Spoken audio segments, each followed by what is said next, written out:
Okay, let's go ahead and call this meeting to order.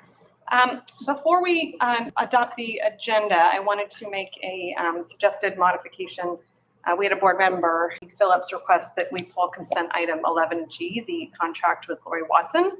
So I wanted to recommend that we move that to after our discussion of item 6A, which is the district-wide equity work update, just so we can have those two conversations together.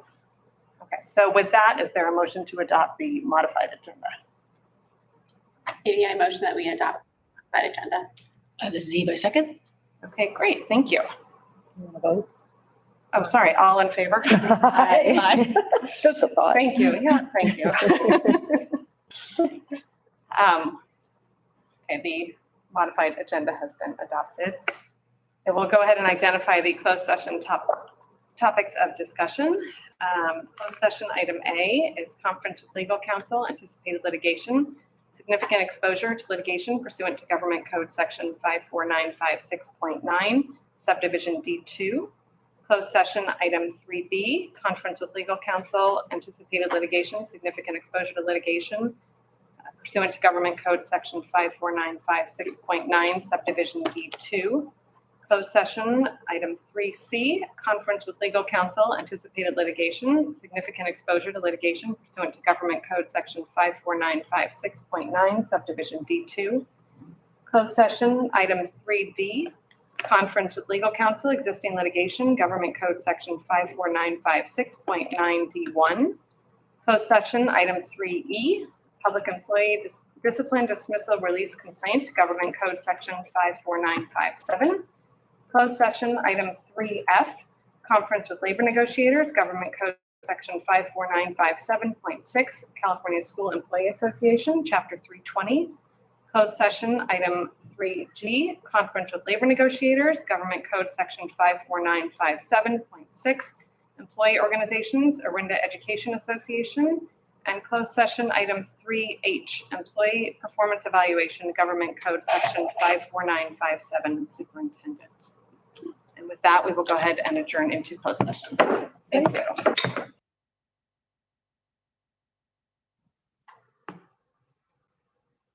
Okay, thank you. We will move into the Pledge of Allegiance. I see we have a few students here. Would you mind leading us in the Pledge of Allegiance tonight? That'd be all right. Just stand up. We've all joined with you. So. I pledge allegiance to the flag of the United States of America and to the republic for which it stands, one nation, under God, indivisible, with liberty and justice for all. Thank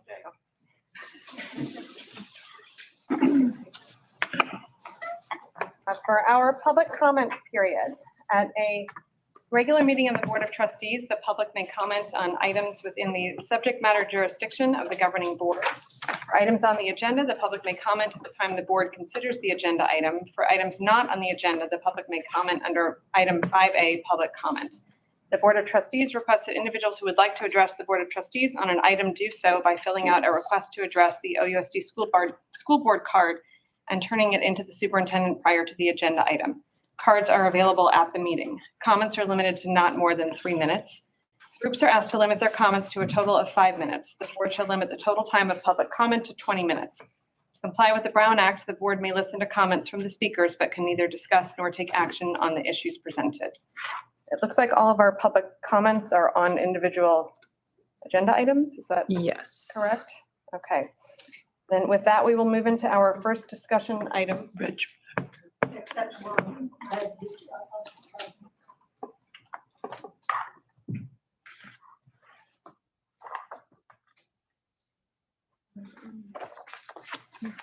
I see under item 6B, which is the Wagner Ranch nature update. Was there an additional just general public comment outside of that? No, I just asked for being the speaker for the group. Oh, be the speaker for the group. Okay, all right. Okay. Oh, that's 5 minutes. Yes. All right, thank you. With that, then we will move into our discussion item A, district-wide equity work update. Okay, great. Well, thank you. Thank you, President Weiner. So I will just get my presentation up. Thank you to all of our guests that are here. I really appreciate you being here. Thank you so much. So this is a really important work that we're doing, and it's an important presentation. So thank you for the opportunity to the board to make this, especially on September 11th. So wanted to start off with our mission statement, and it was just really great to be actually part of our strategic planning when we rewrote this mission statement, which was a couple of years ago, and where we stand actually, and what we state that we are a learning community that inspires, engages, and supports all students. And that word all is actually capitalized and emphasized on all of those posters and those statements, and purposely, because what we're trying to do is make sure that when we are implementing programs, we are truly inspiring, engaging, supporting all of our students. And that's what this work is about.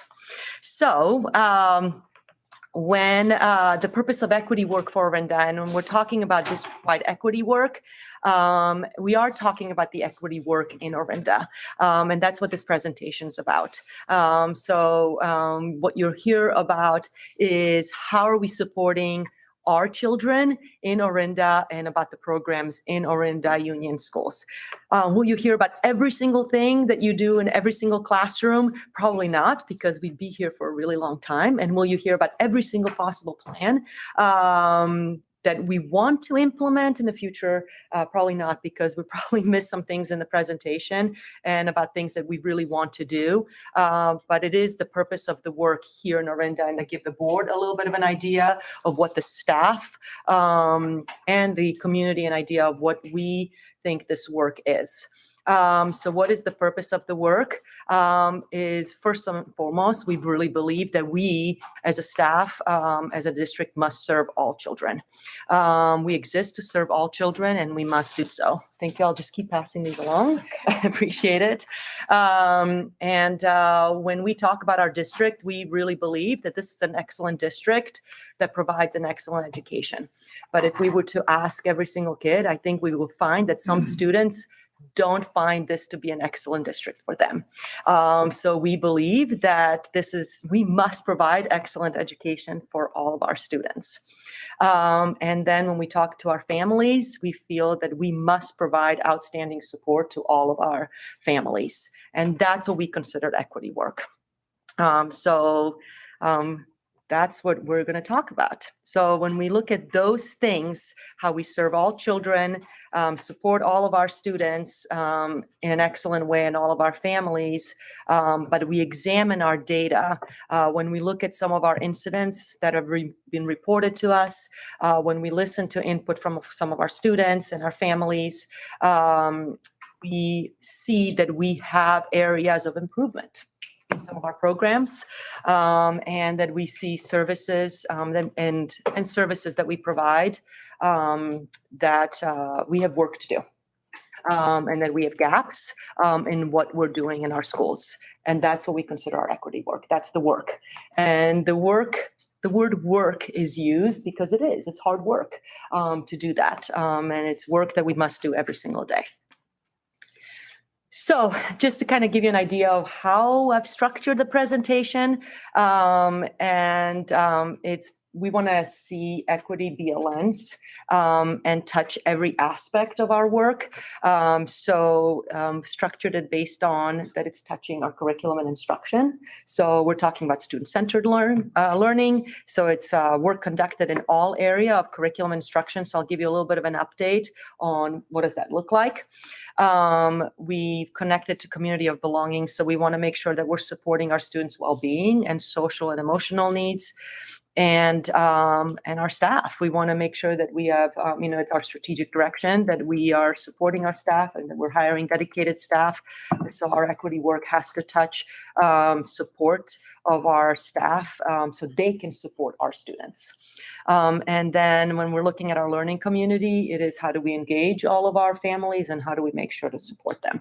So that's how the presentation is structured as well, based on kind of those 4 areas. Any questions before I delve deep? Okay. Okay, so I'll jump into the student-centered learning. So our equity work is conducted in the area of curriculum instruction. So just kind of as a general overview, we are constantly examining our curriculum and selecting and developing culturally relevant curriculum. We're trying to utilize pedagogical practices that reach all students. Now, I've started this presentation saying that we have needs and areas of growth, and we do, but we are examining our local data, and that means data that the teachers are using in the classroom, their assessments. We're desegregating it by race, ethnicity, gender, program. And when I say program, I mean, are they a student and English learner? Do they have an IEP? That's what I mean by program.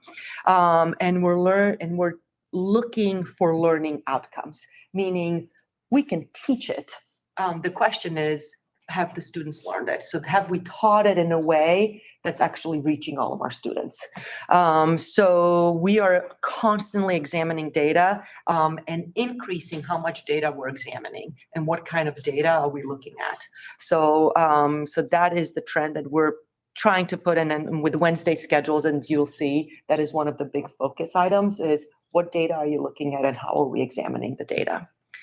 And I'll tell you that our academic achievement data, which is sort of the focus of this section, shows gaps in learning outcomes. And we demonstrate that there are groups of students in Orinda that we are not serving, and we must do so.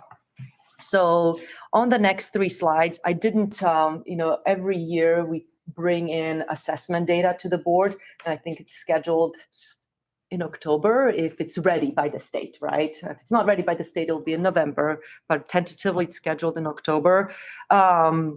So you will have a 40-slide presentation with beautiful graphs. I've just brought in 3 graphs right here, just to give you a snippet of data that we would be examining. This is ELA data from last few years, but it examines how we look at data, for example, by race or ethnicity. This is state data, and you'll see math on the next section, on the next slide. And that state achievement data demonstrates that we have actually seen growth in certain areas. We've also seen our scores drop in some areas, and in some remain flat, among some groups of students. So what we're doing as teams of teachers, principals, our district leaders, we closely monitor that data to see, because we're putting in new curricula, we're putting in new ways of the way we do intervention, and we're putting in new ways of teaching, and we're examining data. Is it working? Because if it's not working, then we need to change things. So we're examining data to see for the outcomes, because it's on us to make sure that we're narrowing that gap or eliminating it. But that's when I say is we're looking at our own data. We're not looking at national scores. We're looking at our data. Are each of these columns different years? Yes. So if you look at the legend on the right. I couldn't see it, thank you. Yeah. No, I'm sorry. I could not have made it any It's okay. smaller for you. Yeah, it's okay. This is the data that includes math scores. And what I've mentioned sort of to address some of that is that we did actually implement a new schedule last year and implemented what it's called professional learning communities. And I know that some will not see, like, what does that have to do with the work of equity? And we think it has everything to do with the work of equity, because when teams of teachers are sitting there they have just issued an assessment, and they're examining who hasn't learned it or who has learned it.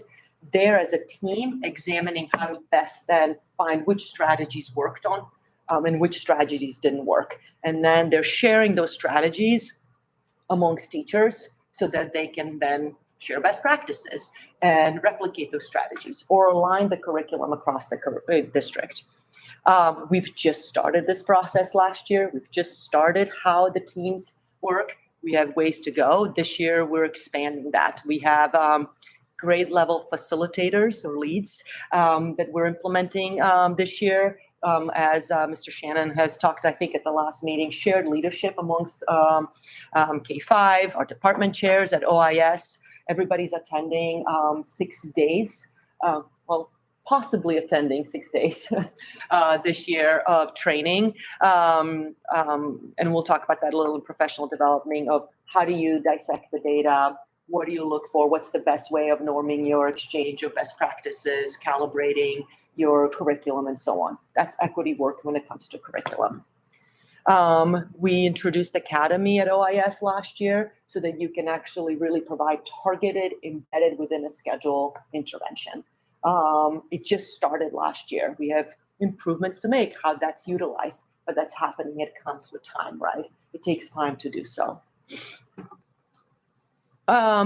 This is another slide of, ELA standards divided when we look at, for example, by group. So I was an English learner in high school. I came here as an English learner. Why I'm passionate about this work and why I'm passionate when I look at there's a gap in performance and how we're serving English learners. That's really important. We can look at the math data as well. And it's the same gap. So we look at the curriculum. That's what we want to talk about here is one of the things that we look at in curriculum when it comes to equity is research shows and evidence shows that when students see themselves in curriculum, they do better. They're connected. They're highly engaged. So when Ms. Esmat is leading curricular adoption or where our teachers are selecting curriculum, it's really important to us that they're selecting curriculum with diverse authors. So we want to make sure that we make that systematic across the district so that it's not a free choice of, and students can kind of choose their free adventure of never, seeing themselves in curriculum. So what does that look like? We've had some adoptions last year. We just adopted phonics. That's a very targeted way of teaching reading. We're going through social studies adoption. We saw some problems with current social studies and then problems with what we were piloting. So we're going through social studies adoptions again to make sure our students see themselves, that we're following the FAIR Act and making sure that everybody's represented in those social studies curriculum that we're teaching. But curriculum, what is taught, how it's being taught is crucial when it comes to equity work. First of all, it's what kids are spending, 7 hours a day on in every single classroom. We also want to make sure it's aligned across the district, that it's evidence and research based. So to make sure that all students are benefiting. When we look at these opportunity gaps or achievement gaps, it is because clearly not all of our students are benefiting with whatever the curriculum they're being taught. And that's on, we need to fix that. Last thing that I want to touch upon is the access to courses. We talk about actually in our LCAP that we assess broad course of study. It's kind of an interesting way of saying it, to make sure that all of our students have access in broad course of study, meaning that we're not holding kids back from accessing courses. And we actually have a good trend of making sure that kids have access to courses. But last year, it was brought up actually through a good work of our DEI committee of do all of our students have access? Is it open, like our double accelerated or accelerated math courses? So let's examine our math pathways. How are students recommended? Do they have openings? And is that happening? We looked at our languages and so on. So I think, looking at those future adjustment, are all of our courses open and accessible to all of our students? Who's taking those courses? Are they open to, males, females, all genders? Are they open to all races and ethnicities and so on? So really examining that data and those access points and making sure that we're not the roadblock. So a lot of things in the curriculum area. Should I keep going and wait for questions, or should I stop at each? I think maybe stop at Each Would section? that make sense to the board? Does Any anyone have questions on specific questions or curriculum area? What's that? Or maybe keep going. Keep going. if there's Keep no- going. Okay, I'll keep going. All right. So the other strategic direction or priority was community of belonging. And what we wanted to make sure is that we support our students' well-being and social emotional needs. So last year we implemented wellness centers, our social emotional programs. So like the curriculums, like Second Step, anti-bullying curriculum, and then different advisory period curriculum, again, to support all of our students. And again, we examine the data. I mean, we bring in the Healthy Kids Survey, which is the data. I mean, that's a very well-established, reliable survey that's been going on for a long time at the state level. But we do get data from them. And sometimes if the groups of students are not large enough, we actually can't see how they've done because the state data. So we are looking at actually bringing in our own local, what they're called maybe pulse surveys, so we can see them more often as opposed to waiting until the very end of the year. And then those students have moved on and can't do anything about it. So these are more of like common, you can do them quarterly or monthly check-ins, and then there can still be anonymous. The students can actually be honest as well, but we can actually do something about those groups of students that are still here in our classrooms. The social emotional well-being input sessions with families. I mean, we give a lot of surveys around end of the year, but we also get input from parents. Our site admin and our teachers get a lot of input from our staff, from our students, on what is being experienced at our schools. And I will say that our schools are experienced differently by our students. If you're an English learner, how they're experienced. If you're a refugee, how they're experienced. If you're a student of color, how you're experienced. And that's what we're trying to address. So we saw that in our data as well. So a couple of points of data that I pulled up. And again, this is out of a larger presentation that we did last year in Healthy Kids. And we'll get new Healthy Kids data again this year is, and I just, again, pulled out just a couple of slides, but you can see this one has frequent sadness information, and that is our students that are female students experience higher percentages of frequent sadness. And this is grade 5, by the way, because it's our 5th and 7th graders that take Healthy Kids surveys. And then you can see our students, non-white students or students of color who experience much higher percentages of frequent sadness in grade 5. And then on the next slide, and I'll come back to the words here, you can see the data when it comes to suicidal ideation, which is in 7th grade, the differences in students who are white and students of color, and especially amongst our Asian students and Hispanic or Latino students when it comes to middle school. So that Healthy Kids survey data is striking. So yes, we implement programs that benefit all, but we have to also know how to implement programs that, I don't want to use the word target, but like when we're looking at trends, that we can really specifically ensure that the students that are struggling the most, how do we really support them at our schools? How do we cater that intervention towards the students when the data is so striking? When I say that survey data aligns with anecdotal information, when we examine that data, we talk to our administrators sit in leadership team meetings and talk about it. Our teachers talk about it. It matches with what they're hearing anecdotally. So it's not like sometimes we hear things, we're like, but that doesn't match our evidence or data. This matches with what they're seeing and hearing on our campuses. And it's really heartbreaking. Our wellness centers, we're monitoring data, but this year are monitoring data and have already started at a much more detailed level. And they're actually purchasing a software that does that. So it's encrypted, so the data is protected. But they're monitoring data at a much more detailed, granular level for us so that we can also do this kind of monitoring at a much higher level. So we can really, and I look at Carrie, I'm sorry for the audience that's looking at me because she's working with our wellness counselors to see, so we can provide additional information on who's coming into wellness center, who's supporting, so that it matches. Okay, so these are the students that are most at risk or struggling, but they're not coming into wellness counselor. Right? So how do we support them? So we want to see and match up. How does that working? Who are we actually providing the supports for? And who's benefiting from the supports that we have in place? Are they benefiting the kiddos that are actually need the supports? I mentioned that students seeing themselves in curriculum is crucial to their success. Students' feeling of safety and connectedness is crucial to their success. If you don't feel connected on campus, if you don't feel safe on campus, school is not going to matter to you, meaning learning. You're not going to care about, I saw with Mr. Shannon, what Mr. Vasa, sorry, I'm seeing a couple of teachers in the audience, are stating in their classroom about, US history or phonics. I'm sorry, that's just not going to matter if you don't feel safe.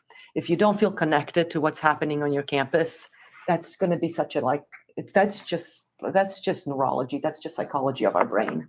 So that is crucial for us to provide environment that happens. So we do that, or we try to do that through our staff does this through community circles. They bring community in the classrooms. They try to make sure that they are that adult on campus that the kiddos can be connected to. So we really try and make sure who are the students that don't have an adult on campus, and how can we make sure that that we are the adult.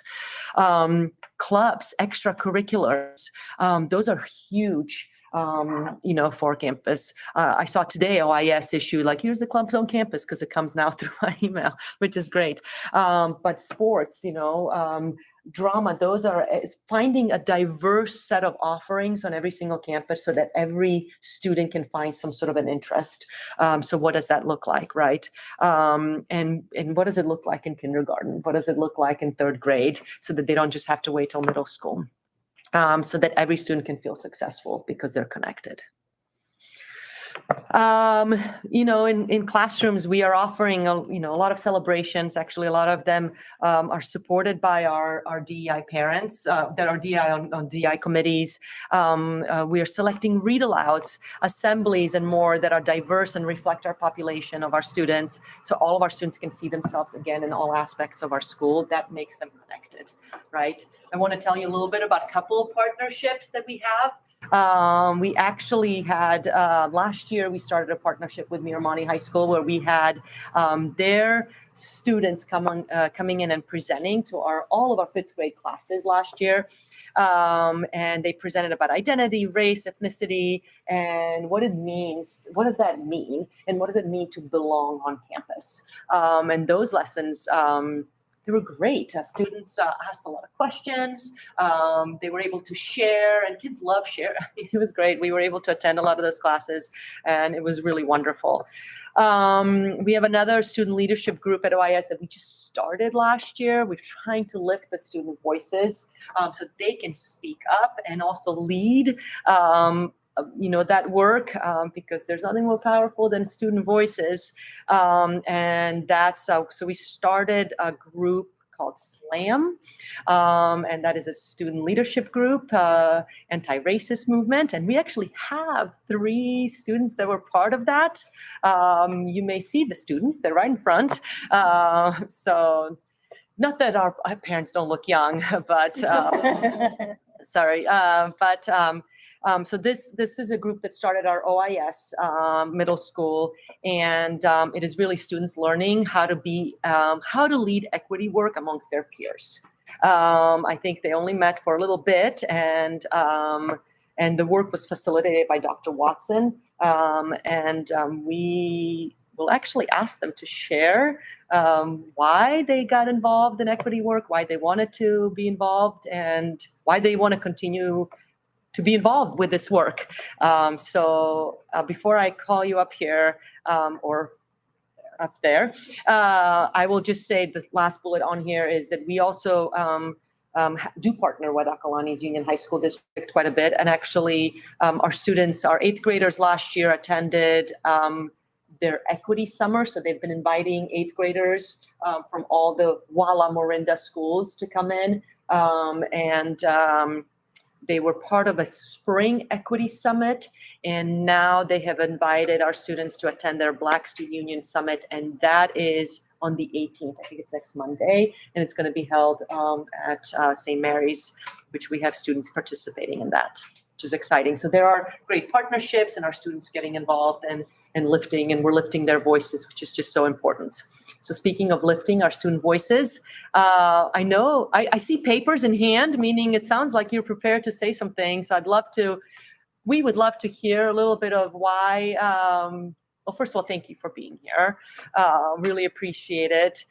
We'd just love to hear from you. I've actually invited them to just speak and see, why did you get involved in the work at OIS, and why is this important to you? So thank you. I don't know who wanted to go first. All right. If you just want to introduce yourself, I think actually you're not all 8th graders. So if you can say your grade, who you are, and share. Hello, my name is Lorelai Keenan, and I'm an 8th grader at OIS. When I first heard about diversity, equity, inclusion, and belonging, or the DEIB team at OIS, I didn't really know what it was. But I went to a meeting and they had snacks, so I came back. Soon I got invited to a SLAM meeting during school. I got to skip core, so I went. Sorry, Mr. Massa. But then we really started to talk about stuff. We talked about race and identity and what it means to be white or to be African American or Asian.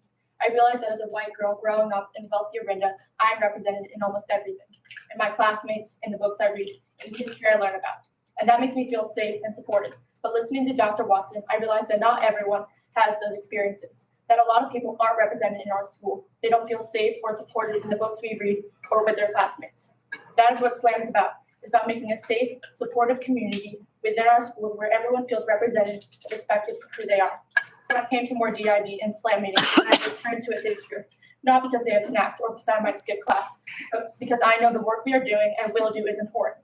Because school is when you're any age, but especially when you're in middle school, is everything. Because that is where your friends are, that is where your life is. And if school is not safe or supportive to every student, then we as a community are failing. And I want my friends, those with different skin colors, different ethnicities and religions, to feel as safe and supported as I do in our school. SLAM stands for Student-Led Anti-Racism, and it teaches the difference between not being a racist and being involved in anti-racism. Anti-racism is speaking up for people or standing up to everything, or standing up to comments that would otherwise go unchecked. Because teachers aren't always going to see everything, or the person isn't always going to just forget about the comment. SLAM is actively creating an anti-racist culture where every student and every staff member belongs. Thank you.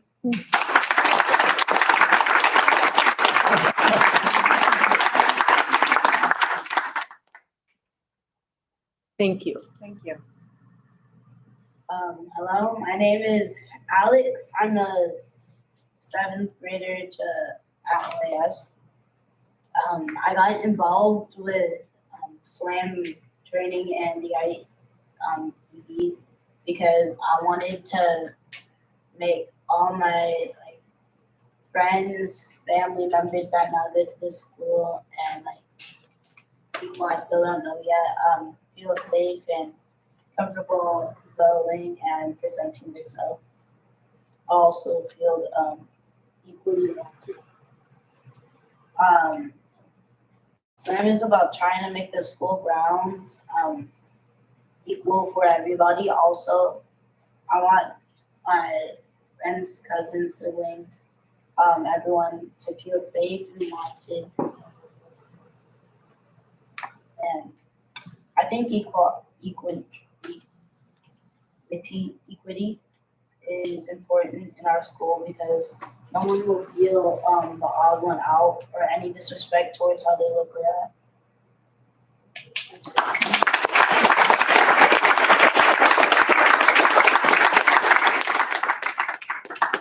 Thank you. My name is Elise. I'm a 7th grader at OIS.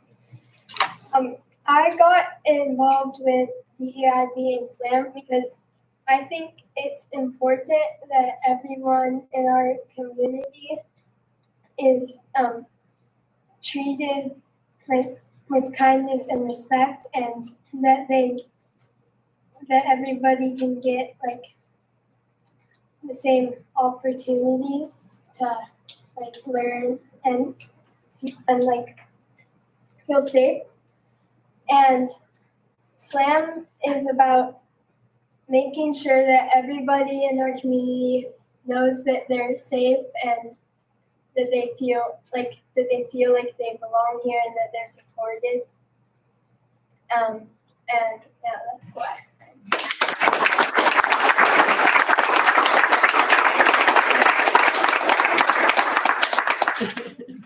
Thank you. And I know Thank you so much. I really appreciate your courage for being here in front of a quite large audience. So thank you so much for doing that. I will move from our wonderful students who were here to serve to our staff who does the work. But as I mentioned, equity work is to support our staff in order so they can support our students. Recruitment and retention of the highly qualified staff and dedicated staff is critical. I mean, that's our number one. Having good people that work in our schools is what can be more important. And they're the ones who we serve our students who are here. So part of equity work is professional development and training in areas of diversity, equity, and inclusion. And that's been crucial, Gesundheit, in development of all the equity lens in all aspects of our work. So I wanted to just give you a little bit of what does that look like. So we pride ourselves on excellent staff who prioritize our students. And that has to be a must. So when we hire the most highly qualified staff, and based on their skills and what they're qualified to do. With that said, it is our goal. We want our students to see themselves in their teachers and their administrators. So 10% of our certificated staff are staff of color, or 44% of our students identify as students of color. So what we have done with great work in HR is we are diversifying our partnerships with our colleges that are the feeding of the teaching grounds. So we're expanding where we recruit, how we recruit, and that diversifies our pool of teachers and our pool of administrators and pool of staff members, which means that diversifies who we hire. So we'll always hire the most qualified. By diversifying the pool, diversifies how we can hire, and hopefully we can diversify our staff as well. In gender and all other things, and race and ethnicities and such. So thank you.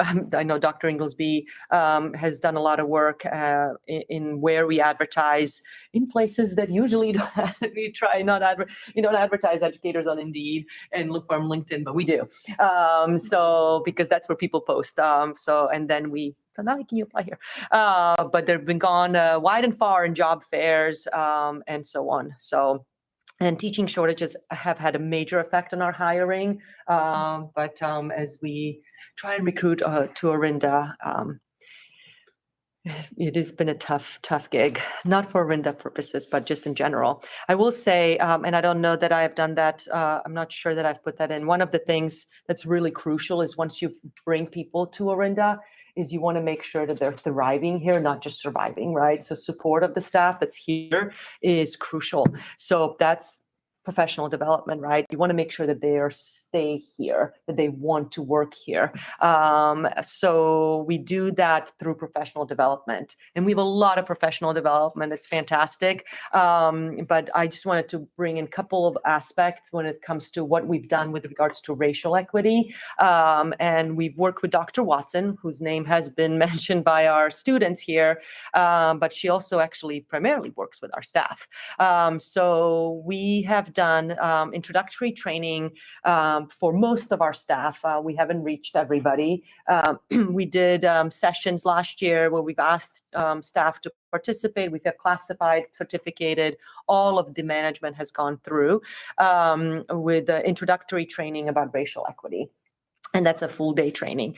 We've have teacher equity teams at every school site. We started that last year and expanded it a little bit this year. But last year's teams actually did additional training, what we call deeper dives with Dr. Watson. So they had additional sessions of sort of diving deeper into racial equity and how does that play out in schools, in the systems of school, and how they can then support their teachers on campuses in the work that they're doing and what can be done. And then we were meeting with Dr. Watson as an administrative team as well. And I add to this team principals as well, which we have two principals back there through coaching and leadership team sessions as well. So meeting within a leadership team on how just really focused on leadership team, leading the district when it comes to racial equity. So it was discussions about race and how does equity play out in the district. I truly believe that development and training is crucial for support and retention. In 23 and 24, we're adding to it. I mentioned a little bit in the curriculum work, the importance of professional learning communities. The reason I said we hope to is because the board will be voting on later on a contract. But it's professional learning community training, really engaged in work training. It's an engagement and deep work around how this plays out in curriculum, and their sessions led by Dr. Louise Cruz, who is like one of the most phenomenal national speakers in education. And it is truly wonderful work with regards to how do you use evidence, data, student intervention, and curriculum and practices. So that's what we're hoping to do this year. And that's 6 full days developing your plan, action plan, and how do you do in professional learning communities. We, Geeti, Esmat and myself met with representative from Facing History in Ourselves, and I know she's working with them right now, then providing professional development opportunities at our PD days, and really involving Facing History in our curriculum and offering those options for our teachers as well, and really updating our curriculum and utilizing them as well. And then, as I mentioned, equity teams at each school site support the district and school equity work. They meet, collaborate, support their peers. So we want to continue that work and expand it this year, expand the district-wide collaboration. So I know that we have at least a principal and a teacher who wanted to share a little bit about why they're involved in equity work. So we're talking about staff and professional development. May I ask? I know Mr. Bassa, Ms. Templeton, Ms. Wayne. Yes, yes. Okay, good. All right. So I don't know who's going first. Did you coordinate as well as the students? No, of course not. So I don't know who would like to go, one of you first. But since we're talking about staff, maybe this would. Okay, thank you, Mr. Bassa. Just don't trip, please. You can introduce yourself and say which grade and school. That would be great.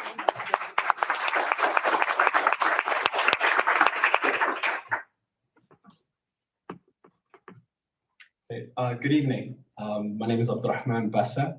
This is my 3rd year as a 7th grade core teacher at OIS. And I've not only been an educator, but a learner, constantly adapting and growing alongside our inspiring students. In fact, I was inspired to speak before you today by my current and former students that spoke earlier, Lorelai, Alex, and Elise. And I'll share some personal experiences that shape who I am and motivate the work I do. So I felt the consequences of cultural insensitivity in kindergarten when I was renamed. My teacher was very proud of his own French surname, found it too difficult to pronounce my Arabic name. So he told my mother he'd call me Abdul instead, which led to a lot of unpleasant rhymes created by cruel but creative classmates.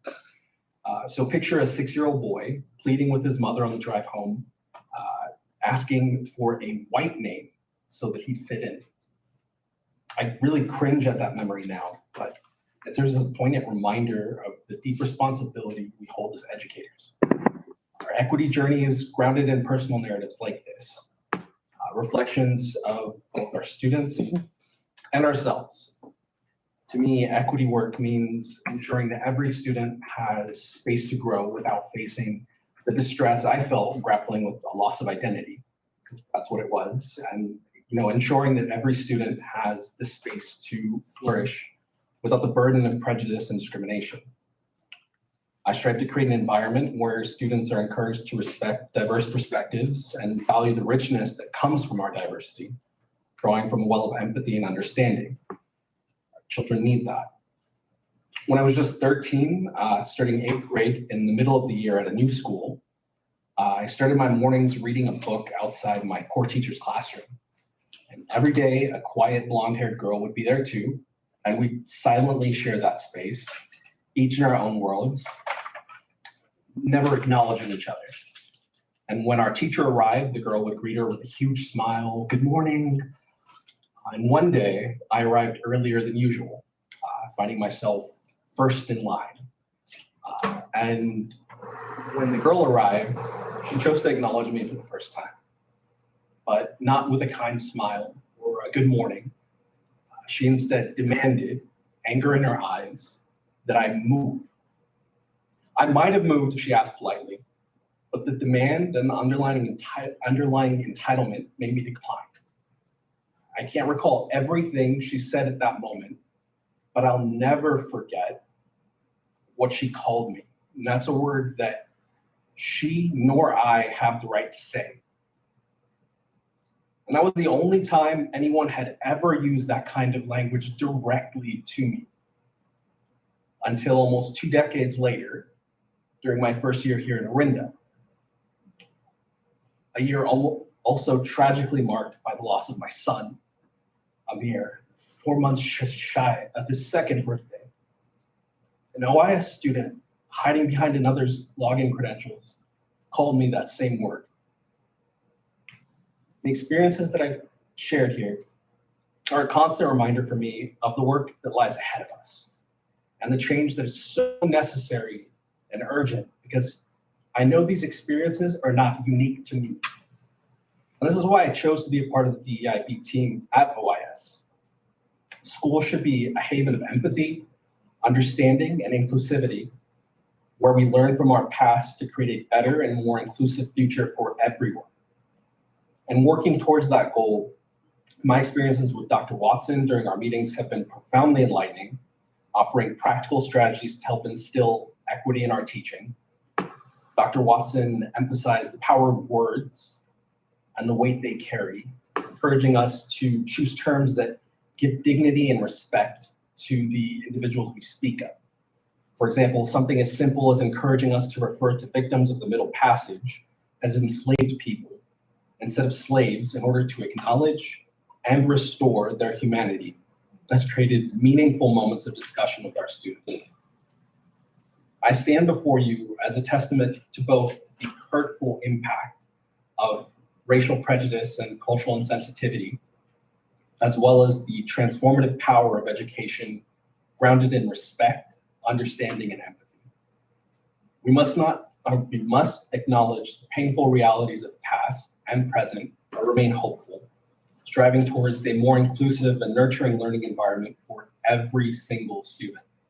We can and must shape a different reality for our students, one where no child feels the need to change their name to fit in, where no student feels entitled to demean another based on the color of their skin, and where no one endures the pain of racial slurs in spaces where they should feel safe. Thank you for your time.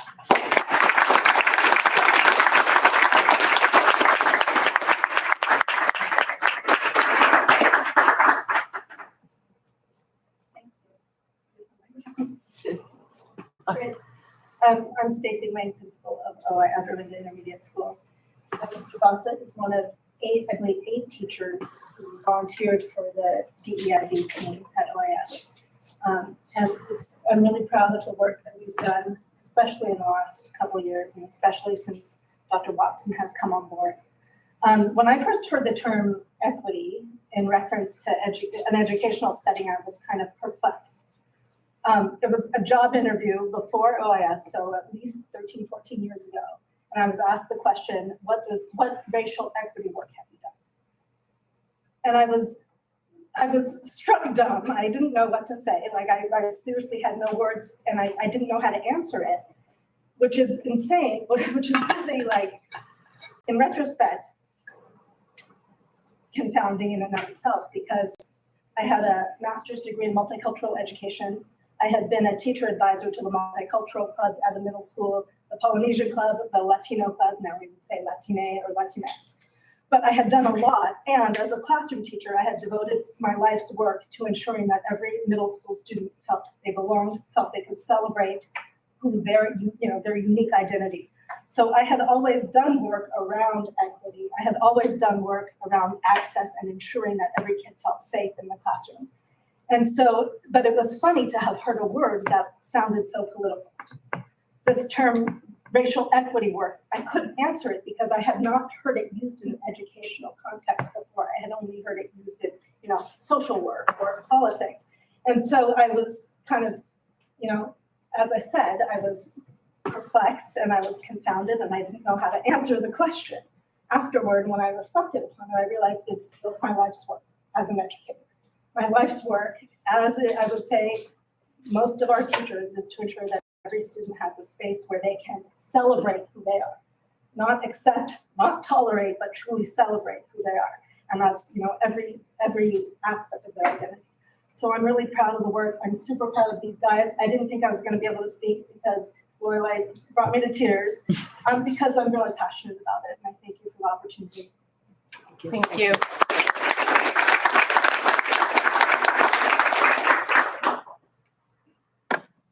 Hello, Patsy Templeton, principal at Sleepy Hollow. I have a few notes because I took this opportunity to just ask my teachers, how are they, where are they with the work of Lori Watson, by the way, always students and what I got was an amazing breadth of work that is hard, work that is inspiring, work that is not done.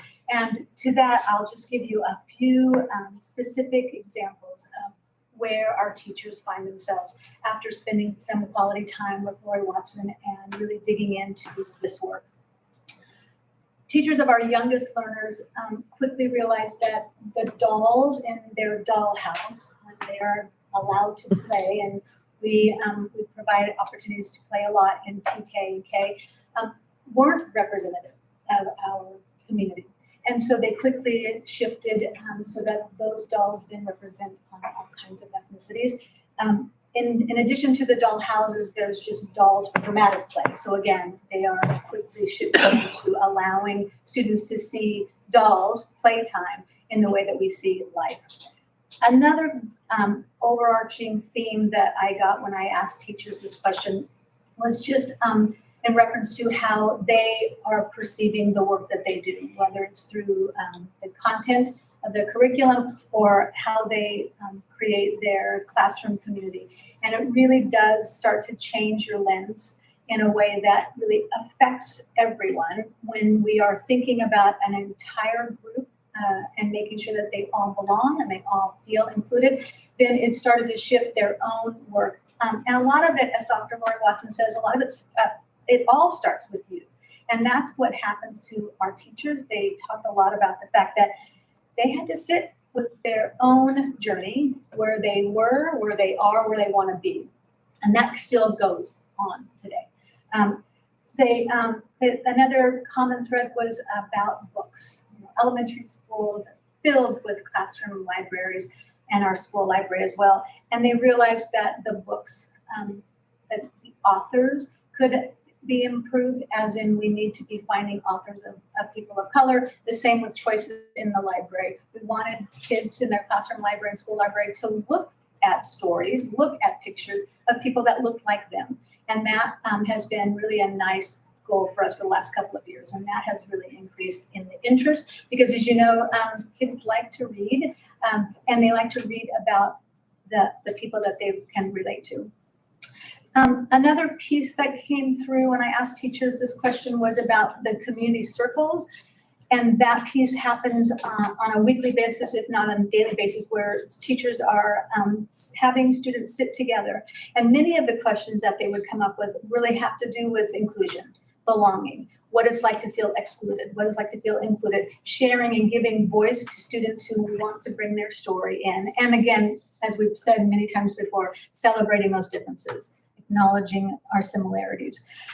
One last comment was across the board was the read aloud books that teachers choose. It's a pretty powerful way to engage students in the stories of our life. And the read aloud books, we've also wanted to make sure that we were reflecting everyone and making sure that we include everyone. So with that, those big pieces in mind, I just want to make sure that we understand that this work is not done. And what we started is something really exciting, but we are all in this journey together. And that piece for an educator feels right. It feels right to realize that what we are doing is great and what we get to do next is even better. Thank you. Thank you.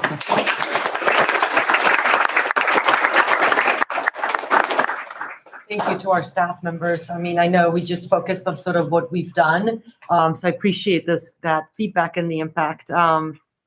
Hopefully, if we get to work with Dr. Cruz as well, I am assuming we're going to have some really positive comments about him as well. I will say, just kind of as a final couple comments, the learning community is, and we engage with and support our families as well.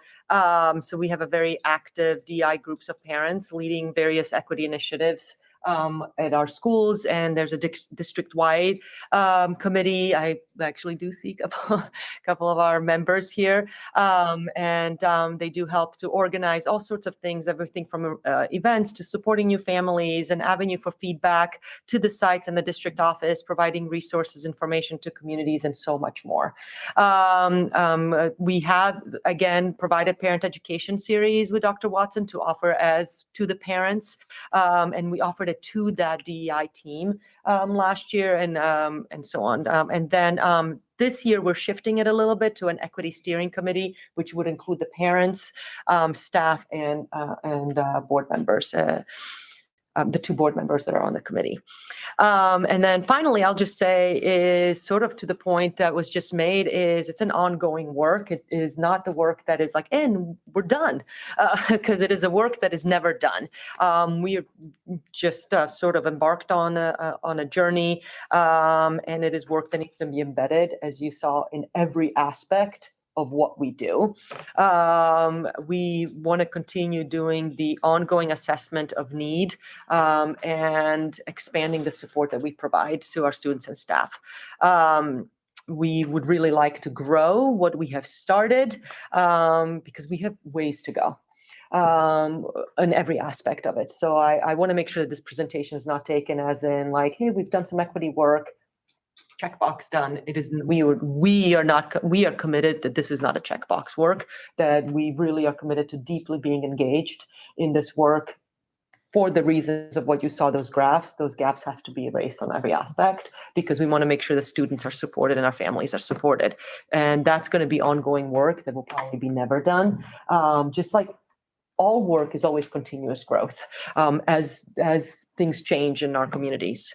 I think one of the ways that we do that is that we would probably like to have a comprehensive action plan that ensures that there's action steps and commitments that are captured at the district and school site level that is very much dedicated around the equity work, that actually complements our LCAP goals, our single site plans, and so on. And that could be the work that the steering committee can really take on and be a part of, because the steering committee will have parents and hopefully maybe even some student voices, if we can talk about that, because they're so powerful. So how does that work? So we can actually really do a comprehensive plan. So happy to answer questions. Staff is happy to answer questions. Yeah, I mean, I would just first like to thank you for this presentation and for bringing this tonight. I know we've talked a lot over my almost 7 years on the board about, the work that we've been doing to ensure that all of our students and staff feel they are safe and that welcome in this community. Pretty much everything that was shared by our students and our staff. And just really want to thank all of you for coming and speaking tonight. I know it's hard, especially on this topic, and I myself got emotional listening to all of you, and just really appreciate your voice being here tonight, because I think it's important to hear that. We do have a few additional public comments. I don't know if the board would like to hear those before we discuss amongst ourselves. This is a discussion item only, but I would like to recommend that we hear those before we engage. Okay, so our first is Mr. Shannon.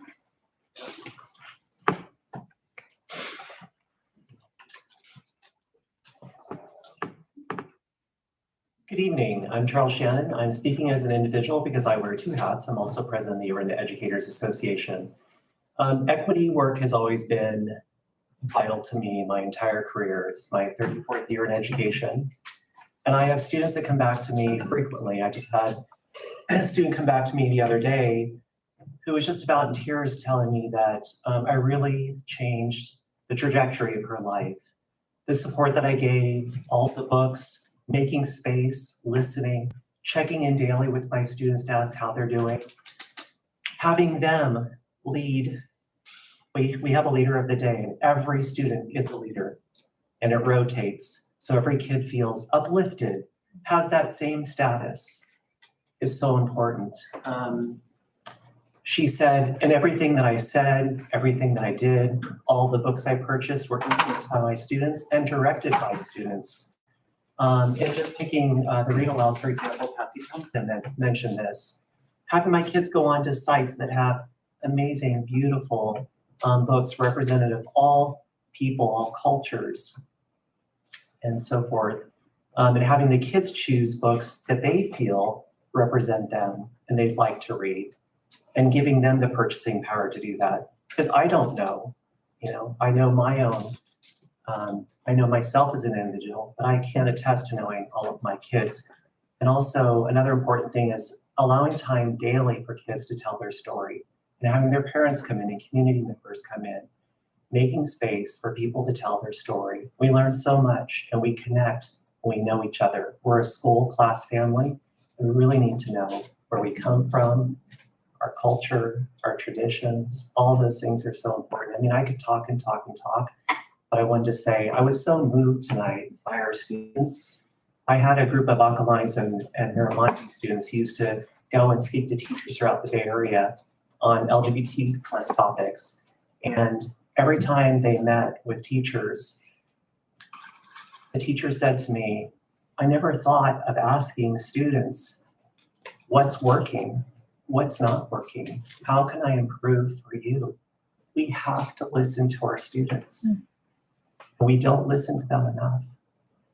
They want to tell us, they need to feel that we're giving them that opportunity to tell us how they're feeling.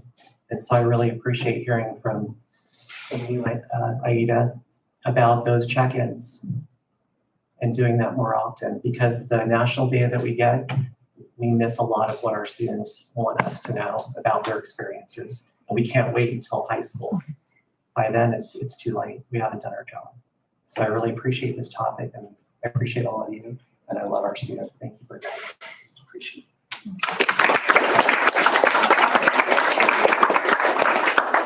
Next, Pam.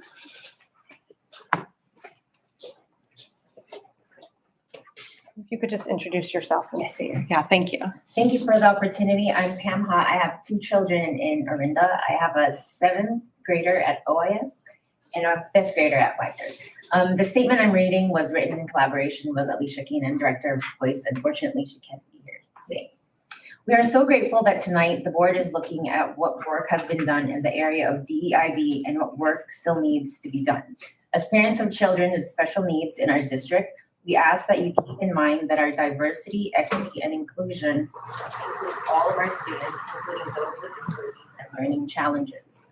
Superintendent, we may show data that demonstrated our students with IEPs, those students who have identified specific areas of need and who should still be able to meet grade level standards, have the biggest consistent achievement gap. We ask that you keep in mind tonight and this year ahead as you are analyzing program and professional development. Though often overlooked, neurodiversity and disability are components of DEIB. Our hope is that our district and community embrace both as equally important in setting high standards and planning for success of all OUSD students. Thank you.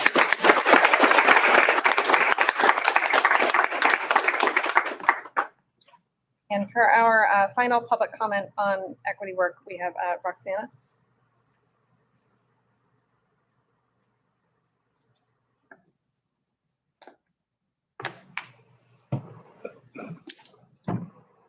Hi, I'm Roxanne Kristoff.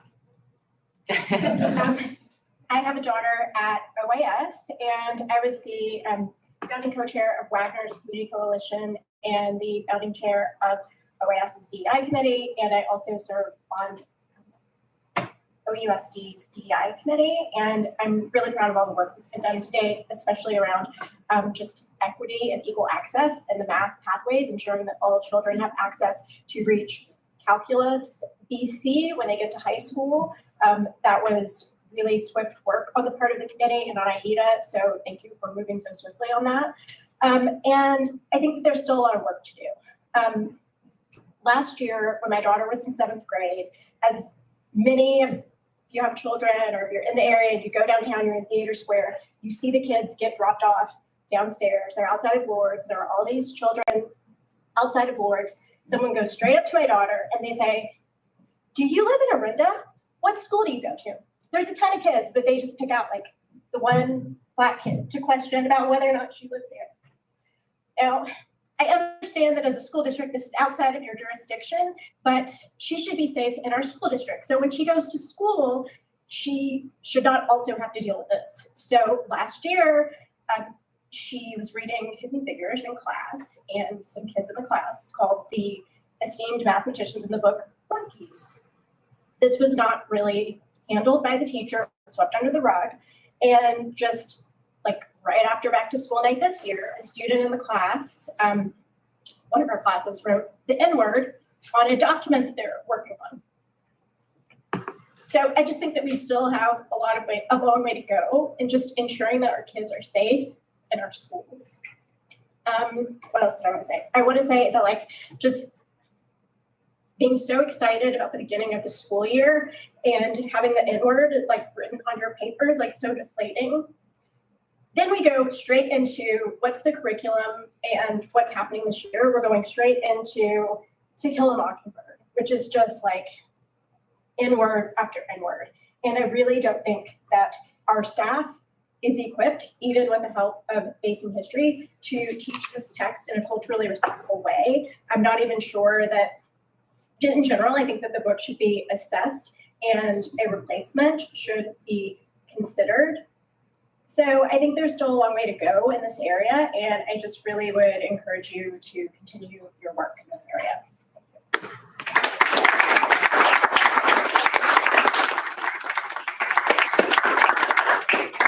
Thank you. So this is on for discussion. I don't know if anybody has specific questions or comments they'd like to make around everything that we've heard tonight, talked about. I'll start. Sure. As a Black woman in this district, and having Black children in this district, it is, we've had similar situations to what Roxanne just shared. And it's so very hard. So I am very emotional about that. But I'm appreciative of everything that we've heard today because it is necessary that we hear this and that we execute and implement so it does not continue to happen.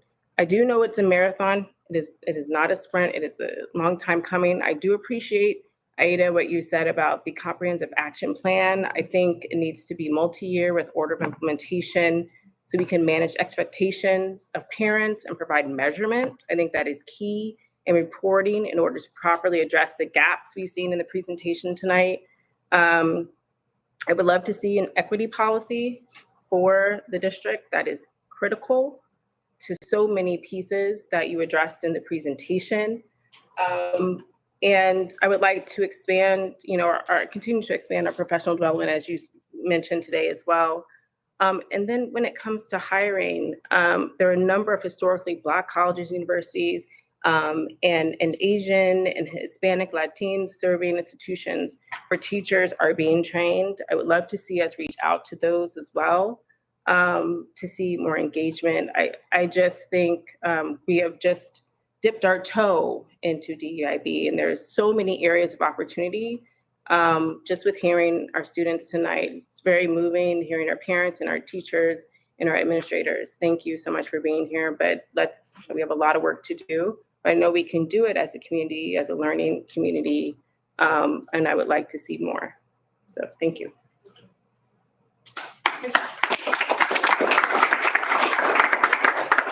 So I appreciate everybody wants to applaud everybody tonight, but typically we don't applaud the board member discussion. So, but I appreciate the enthusiasm and the moving. But I did just want to, on the board policy piece, something I agree with that, and it's something we've talked about bringing to the steering committee, and that is, I think, one of the first. I think we talked about having that as one of the first orders of business in that. Great, great. I can go very, briefly. I do just want to also thank everybody for all of the comments tonight. I also agree it's incredibly important work. I have a couple questions, but I'm going to save them for the next item. Just how do we continue this and make it, continue on the best trajectory we can put things on, but knowing that this is not, there's no quick fixes here, and it's going to take time, and it's going to take involving a whole lot of people beyond this room as well.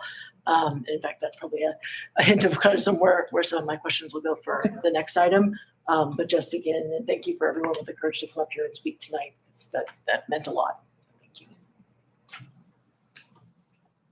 I'll go. Okay. I would like applause though. I'm kidding. I'm completely joking. But I do also want to thank people who spoke, because I think when it comes to this work in particular, it's the sharing that gets me every time, and that makes it more meaningful, because you hear so many different perspectives and stories. So thank you for taking time to do that. More specifically, I appreciate the broad look at equity that you shared in the presentation, and would want to see that continue, which I think is the intention, around the curriculum, and all that means. So I made a few notes for myself, so I don't not touch on them, but I mean like different learning styles, students with learning differences, different ages, frankly, and what they're receiving. And then we've talked about this before, but alignment across classrooms, across grade levels, across schools. That is also equity, that when I go into one school, I'm getting a similar experience as students in another one. So I appreciate the broad look at equity, and also specifically around curriculum and learning and teaching and how that's happening for students, because they spend most of their time doing that. And then the other piece, in addition to what my other trustees already said, with the goal around well-being in that piece, I think we have a huge resource in the wellness centers and the wellness counselors that we now have to gather data, helps it. You mentioned anecdotal work, or anecdotal evidence. I think that they're a great resource for really understanding where the lack of sense of belonging might be, or what kind of supports would be necessary in that area. And we have that resource now, which is awesome, and can be used, I think, a lot in understanding how to approach this kind of work. In addition to the survey, I just think, okay, it's one data point, but it could be a lot more broad. And then lastly, I think just to underscore the importance of all the other extracurricular stuff that's offered, clubs, sports, whatever, but that sense of belonging really does come from finding some connection to others. And I think there's been work done around connecting kids at recess who might not find more typical activities engaging. And so I would just encourage us to keep thinking beyond that, just strict classroom time. I would add leadership opportunities as Yes. well, school sites to that. Definitely. I also want to thank particularly our students and our staff for coming. It makes it so much more meaningful to us as trustees when we're hearing your stories. And so you have no real idea how important it is that you're here tonight, and all of you parents for bringing your students and being here. It's very much appreciated. I've lived in Orinda a very long time. We don't have to go into how long. And this work is new, and it shouldn't be. We all make assumptions about each other, and we may look at each other and think you know somebody, but you may not. And so I'm very happy that we're finally, as a community, actually trying to engage in this very important work. And I think the breadth of things the word equity contains is nicely represented by the comments we had tonight, but it's even broader than that. And I think while we're doing this work, we have to really work on that underlined all. It's so important. And we shouldn't assume things about each other, and we should make sure that we're always trying to think about each individual student and all of our students, because that, to me, is the most important part of the work we're doing. I also feel like we as a community need to think hard about how we treat each other. And I've been concerned because the stories we hear, they don't happen in front of our teachers. They don't happen in front of a caring adult.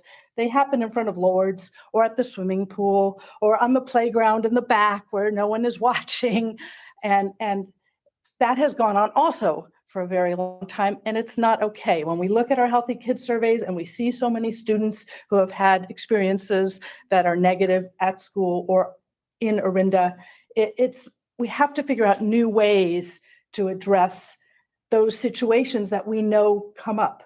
And it's part of my goal as a trustee for us to think about how we can specifically start devoting resources and addressing those situations on our playgrounds, outside of our classrooms, so that we can actually not have healthy kids surveys where a large percentage of our students say that they've been bullied or say that they've been hit by another student, or any of the negative behaviors that we know are occurring. And we have our reporting systems, which I'm very grateful we have in place, but that's only capturing a very small amount of what I think goes on every day. So it's the tip of the iceberg. We're starting, and I'm really appreciative of that start, but we have to do more. It's not just one provider of one type of training that's, in my opinion, going to help move us as a community towards a more kind, inclusive place that really listens to and accepts all of our families and students. So thank you for bringing this to us tonight. Thank you. Yeah, I mean, I would just like to add to that, Cara. Listening to our teacher that spoke tonight, that work needs to be to make sure that our teachers are I agree. included in that as well. And I don't know, but this whole, there's not really words. Just, it's a very emotional subject, and I really appreciate all the work that we're doing. I would like to bring it a little bit back to the practical side of the steering committee, the action plan, where we're going from here, how do we continue this work. I know part of that is some of the action items that we have, some contracts that we have on our agenda tonight, but I don't know if you can give us just a little bit more information on, the steering committee and when that is going to hopefully begin. Well, I'm hoping to contact people tomorrow. Okay. I was hoping today, but it got a little busy. Sorry. No, I'm hoping to contact parents tomorrow. We have several parents that have volunteered. And then we'll reach out to staff who's on the equity work. Clearly, we already have board members and start that work.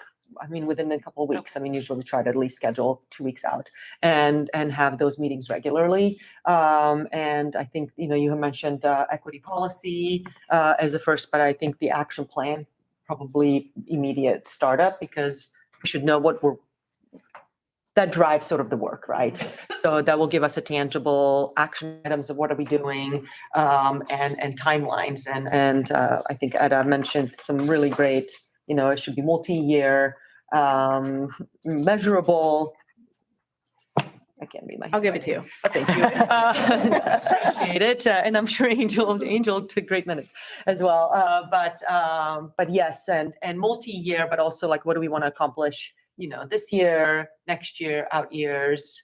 Because if we set something, hey, let's do it in 3 years, then we're going to wait 3 years. But what do we want to be done by January? What have we done by the end of the year? What do we want to see implemented next year, and so on? What's the ultimate outcome? Because you're right, it is a marathon, and it's probably actually a marathon that never ends, right? But it's a marathon that you're continuously checking into, and how do we expand and grow on the work? So I think, to me, that's the first item is let's get the steering committee going, and then notify the people, get it on the calendar, and start building the really action step and get going.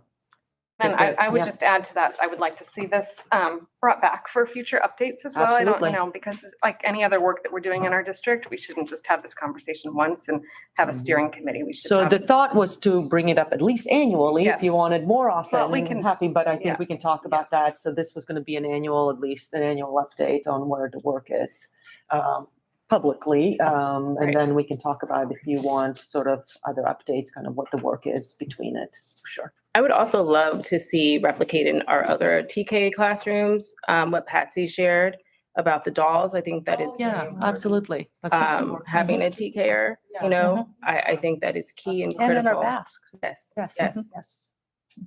Yeah, across Absolutely. everything. Yeah. Okay. All And right. that's, I think, the work of collaborating amongst our equity leads, our equity teams, as they start working district-wide. Right. They start sharing and exchanging those ideas. Yeah.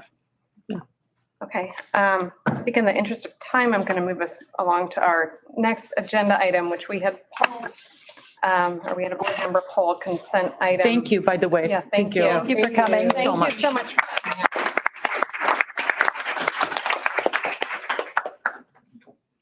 Consent item 11G, which is our contract with Bracework for Dr. Lori Watson. Yes.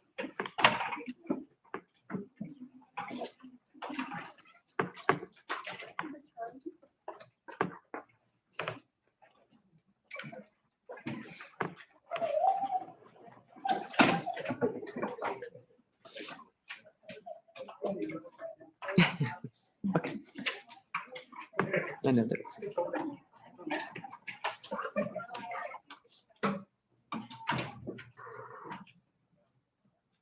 Oh, I'm sorry. I was waiting for them to Yeah. done. Okay. Yeah. And waiting for, I'm like, I'm presenting. Yes, yes. I'm sorry. Yes, That's that's, okay. I'm Thank you. presenting and you're all looking at me to do so and I'm looking at people saying goodbye. Thank you. Okay, so I'm sorry. The item, so the item was on consent.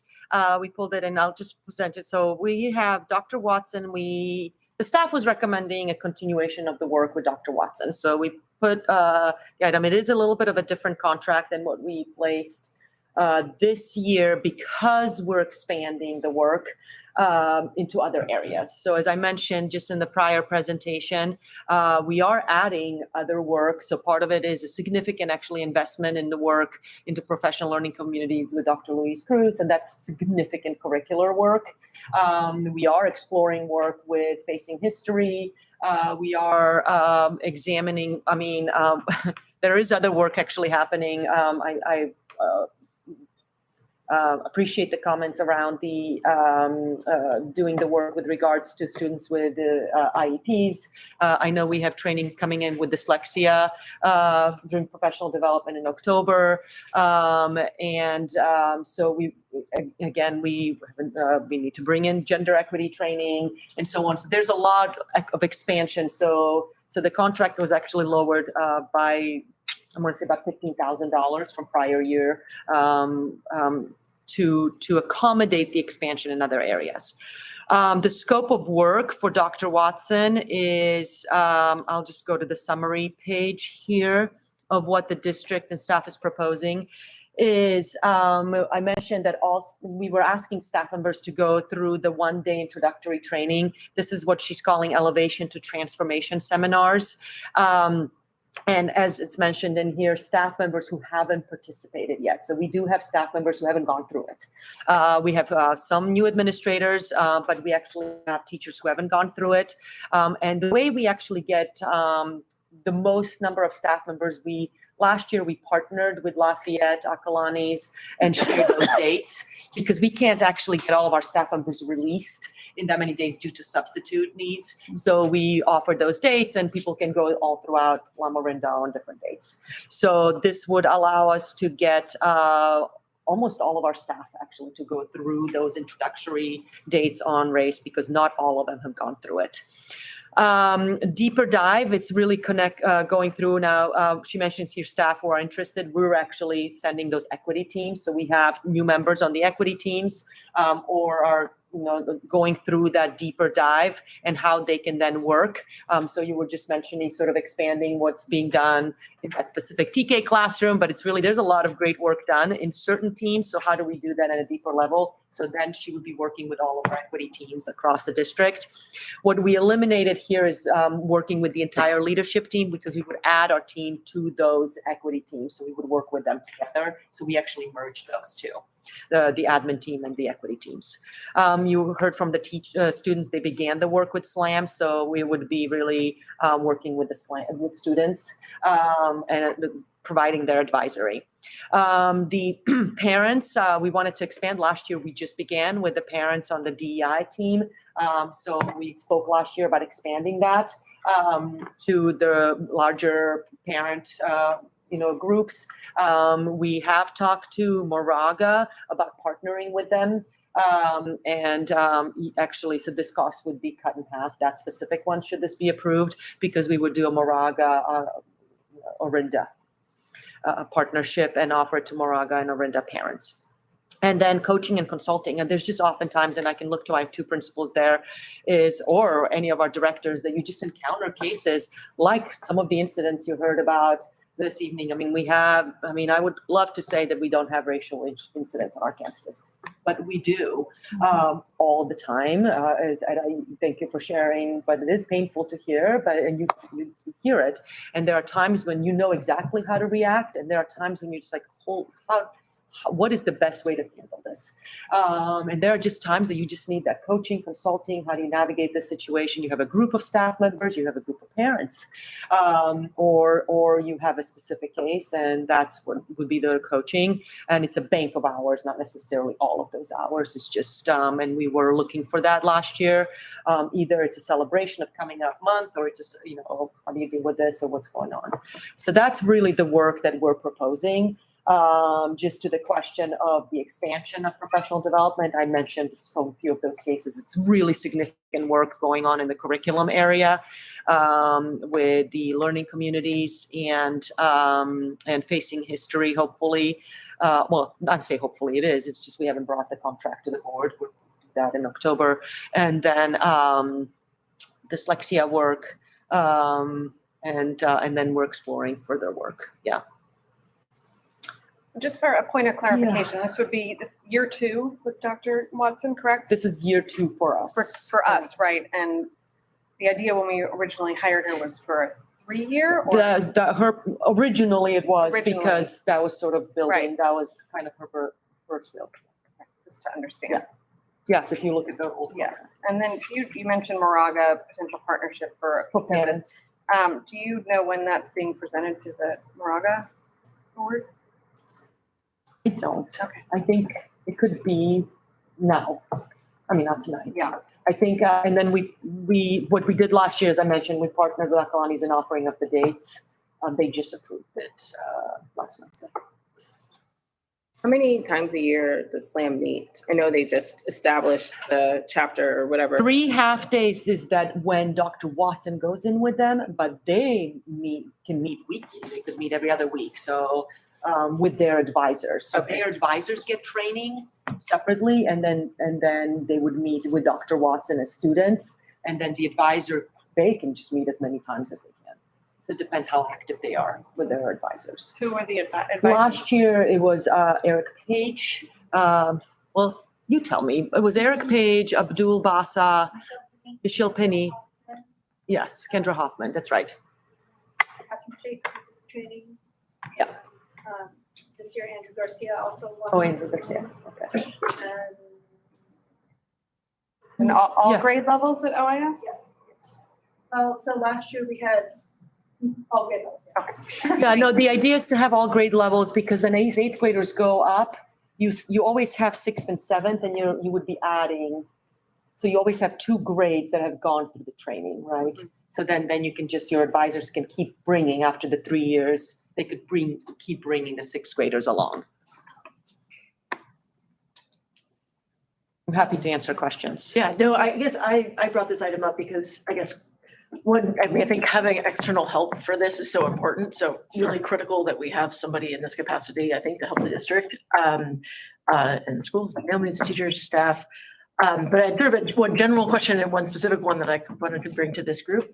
And the general one was just, and this might just be for my own education, and I should go do that on my own time, but there's, I assume, a lot of different ways to teach this kind of training, and I would have just loved to understand more of like what the different options and approaches are. And again, if this came up last year when you originally selected her, then I'm happy to go back and read and understand more of that. It was just something I thought would be really interesting to actually just know kind of what the different techniques and again, approaches that people use. So that we can make sure that we're picking the ones that work best for our district and meet the particular needs that we have. And then the specific one I have, we did touch on some of the things that different people said here, is that I was just a bit concerned with this particular, kind of proposal, is that aside from the first line, everything else is very self-selected. And I recognize that there's a reason for doing that because there's an approach that is I'm going to build a small base of support from those who are very enthusiastic about this, and then hopefully that will kind of reach out to everybody else. I just really worry that's not going to get the help to the people that need it and the kind of the mindset shift to the people that need it in the time that we would like it to, and to make sure that all the right kids are being helped. And so maybe that goes back to the first question, like, are there approaches that try to take something a little bit broader and get the people who aren't necessarily self-selecting in, to these kinds of experiences to kind of expose them to some more of this? And so that was just sort of my takeaway from some of these things that I would love to see a broader group engaged. And this didn't necessarily call out to me as someone who was going to drive that for us, but I could be wrong too. I can answer a little bit. So there's no training that we can mandate outside of the training that, I'm looking at Brian because it comes out of HR that is mandated training. So even the first line, when we say all staff who hasn't participated, this district has not come up with a policy that we must go through. We could come up with you must go through this racial equity training, which actually our partners in Akalani's did. So it's all technically self-selected. I highly encourage our staff. I highly encourage all of you to go. You haven't, and please do so, but they could still say no thanks. And usually the people that should go the most are the ones that say no, thank you. So because we have not made it a requirement for this district, and we would be working in partnership with the union to, I look at them because we have union leadership here, that we must mandate that. So the deeper dive, while Dr. Watson has said those who are interested, we have equity leads, which are staff members who have taken that on as a leadership team at our sites. They go to that training. That's a must for them. We say, don't sign up if you're not going to go to it. Then they share the leadership out, right? So it is sort of it's a model of shared leadership. Just like not everybody's a department chair, you select a department chair, you teach them how to facilitate meetings, how to do, professional learning. That's what's going to happen when they go to if they go to professional learning community training. You teach them certain strategies so they can then help their peers. That's what that deeper dive is. SLAM, I believe you, and Stacey, you can correct me if you're wrong, is that got opened up to the entire campus. So who wants to be part of the leadership? And they applied for it, and then they selected. No, and I understand that, like, something like that, it does, but again, I just wonder if there are other. Sure. So Facing History, which I understand, and disclaimer, I'm involved in Facing History. And so when it comes to vote, I will abstain. However, Facing History has curriculum for middle and high school students about history, about certain times in history, talking about the Japanese internment camps or civil rights or the Holocaust. They started out as a Holocaust education organization nearly 50 years ago in Boston, and so have since expanded and evolved. We have over 400,000 teachers who use their curriculum all across the country and the world, Paris, Asia, Africa, wherever. And so along with the professional development opportunities that they're considering, they do have curriculum that can help eliminate some of what you're talking about with those who aren't self-selecting. Right, because all this. Right, but that's another conversation when it comes to curriculum. Okay, thank you. And Yeah, that's the adoption. kind of. And I agree with that. On top of that, though, to teach that curriculum, you hopefully need to understand how to teach it. Because I agree, the curriculum is and that's why offering one professional development is not the answer. Must be a layered option of professional development. But I have been in the past where we've said, here's fantastic piece of curriculum, including Facing History, which is a fantastic curriculum taught by staff who have no understanding of racial bias, and have botched it completely and caused damage. So I think it's combo of staff must know what it means, and then we have to give them, and now here's great curriculum to teach it, and how to teach it, but they have to, I think it was Patsy who was talking about sort of the immediate understanding. There's people that walk out of here going, oh, now it makes sense. Now I see things that I haven't seen. like now you see it, once you see it, you can't unsee it type of a thing. And now I maybe know how to use these resources and how to teach it. So it is complementing itself. It complements all sort of pieces. And that's why we can't present one piece of curriculum. Now, are there other trainers? Sure, there's other trainers. To your question of like, are there other people that could do this type of training? Yes. We happened to present Dr. Watson. We could have brought EPIC training, which this district has involved it before, done by, I think, Nancy Dome, not Dora. I was thinking, which twin? It would have been a similar, some people opted out because they didn't want, some did. It's similar, but it is an anti-bias racial equity training to kind of have an understanding of, but it is like, you have to have great curriculum, resources and training in that. And you have to understand sort of the racial equity, so you can look at the systems. Where are the systems? I mean, that's just my input. That's my opinion. I would like to add too, that 15 years ago or so, there was a face and history teacher at OIS, but she retired. Yeah. So we lost all of that historical knowledge from her being trained as a teacher in the face and history way of being an upstander and showing how students can become upstanders instead of bystanders. And so I don't know the exact time frame, but it was 15 plus years ago. So it's been in the district. It's been there before. We just need to kind of pick it up. I don't have much to add for all the questions have already been said.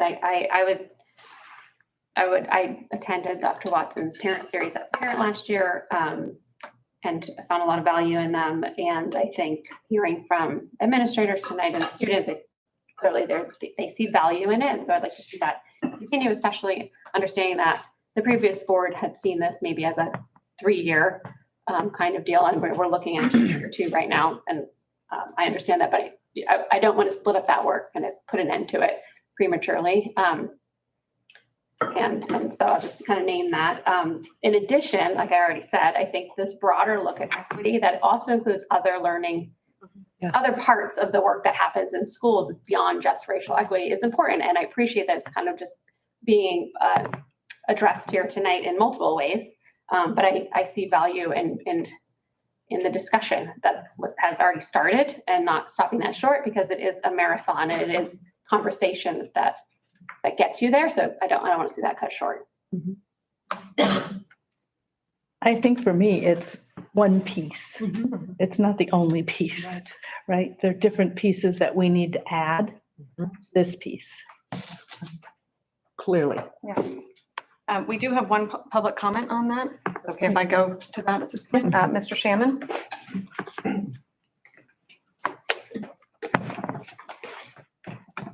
Charles Shannon, speaking as president of the Orinda Educators Association, I wanted to say that, great question. Your Orinda Educators Association, California Teachers Association, National Education Association are partners. This work has been vital. It's in their vision statement and mission statement. I'm on a cadre. I am an LGBTQ+ trainer, but within the Human Rights Department of the California Teachers Association, we have racial justice advocacy cadre trainers, Black, Indigenous, and people of color BIPOC leadership advocacy, and lesbian, gay, bisexual, transgender, or queer advocacy. So these run in tandem. Like, you have teachers that might go to a CTA conference and take one of those tracks, or we bring in trainings to districts. A few years ago, we offered it to Orinda. They were very interested. So there's an ongoing partnership that we have. We have continual dialogue monthly with Aida and Brian Hillsby, Dr. Hillsby. We're talking about how we can partner, because it's not just what happens in a district, but we have professional organizations that also know how vital this work is, and not to wait. We need to do it now, and we're doing it now. So I just want to say that we can't assume that someone who may not have gone last year completely is not involved in learning more and moving along the continuum of, improving their knowledge and practice. So I think that's important to recognize too, is I think we need to do an inventory of what trainings we have done. It'd be good to know that so that, you know, in seeing that maybe there are some of us who haven't gone, maybe they're a trainer. Maybe they do this work. Maybe they've been involved in a lot of courses. So I think not to make that assumption. Thank you. Thank you so much. Are there any additional questions or comments from members of the board? Oh, Sorry, go ahead. No, I'm just sort of thinking about what was said, and again, I think all the feedback from the people who've been through the experiences with Dr. Watson have been very positive. So I want to make sure to Kara's point that this is one piece of a broader puzzle. I think several people have made that point. And you know, even just like budget wise, tactically, are we making sure we're, you know, allocating enough funds to the other pieces of the puzzle to the extent they also cost money? Some are more about other things that aren't necessarily direct dollars. But, you know, it sounds like there's already some opportunities potentially to save some funding by partnering with some of the other districts. But I just hope some of that can then go to some of these other pieces too, that either are addressing different types of issues or addressing a broader audience with curriculum that more students will see and things like that. So I think that would be the benefit of an equity plan. I mean, really Yeah, go through and. great idea. Agree, So, yes. yeah. And even the presentation Wonderful. itself kind of outlined Yeah. different, you know, pieces of that. and this is one piece. Okay. That's how I see it anyway. Thank you. This is on for action. So is there a motion to approve this contract? This is Etta. I approve contract with Racework for Dr. Lori Watson. Is there? This is Cara, I'll second. All in favor? Aye. All right, thank you so much, and thank you for bringing this. Yes. Great. We will move into our next discussion item because we've had some people who've been waiting patiently here, and then perhaps after that, we'll take a short break. Our next discussion item is Wagner Ranch Nature Area update. Yeah.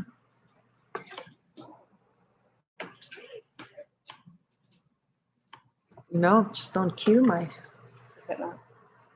it's happening. Kevin. There it is. There we go.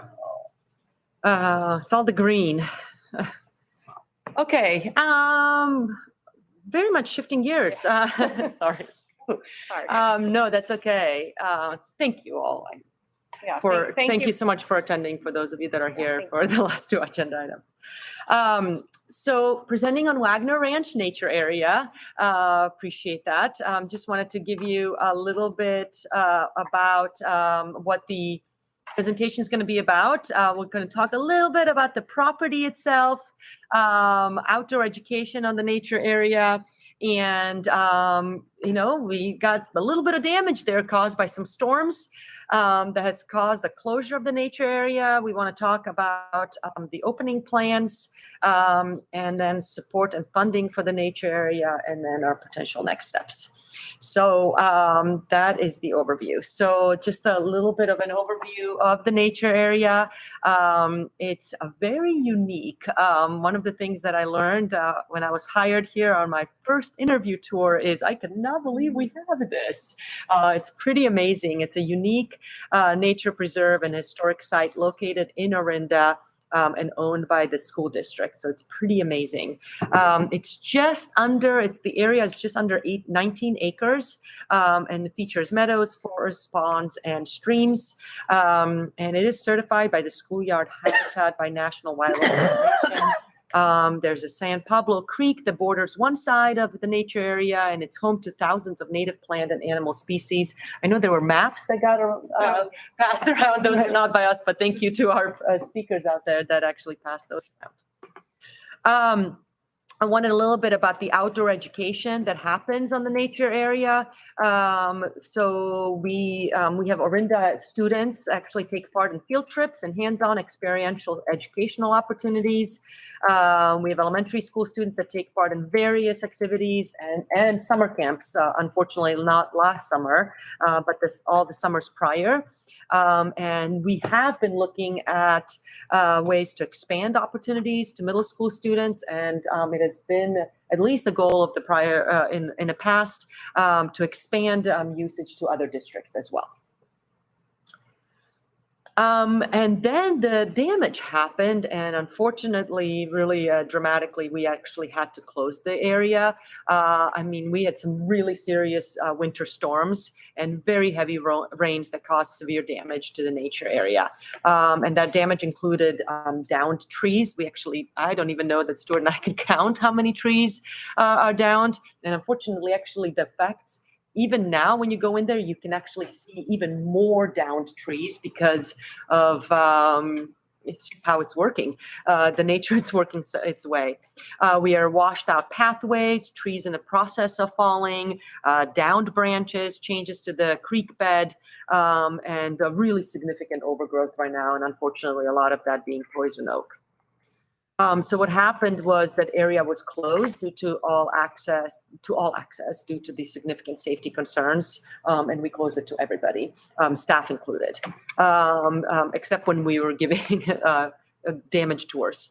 And then decision was made really in collaboration with friends of the nature area, which is great to have a working partnership with them.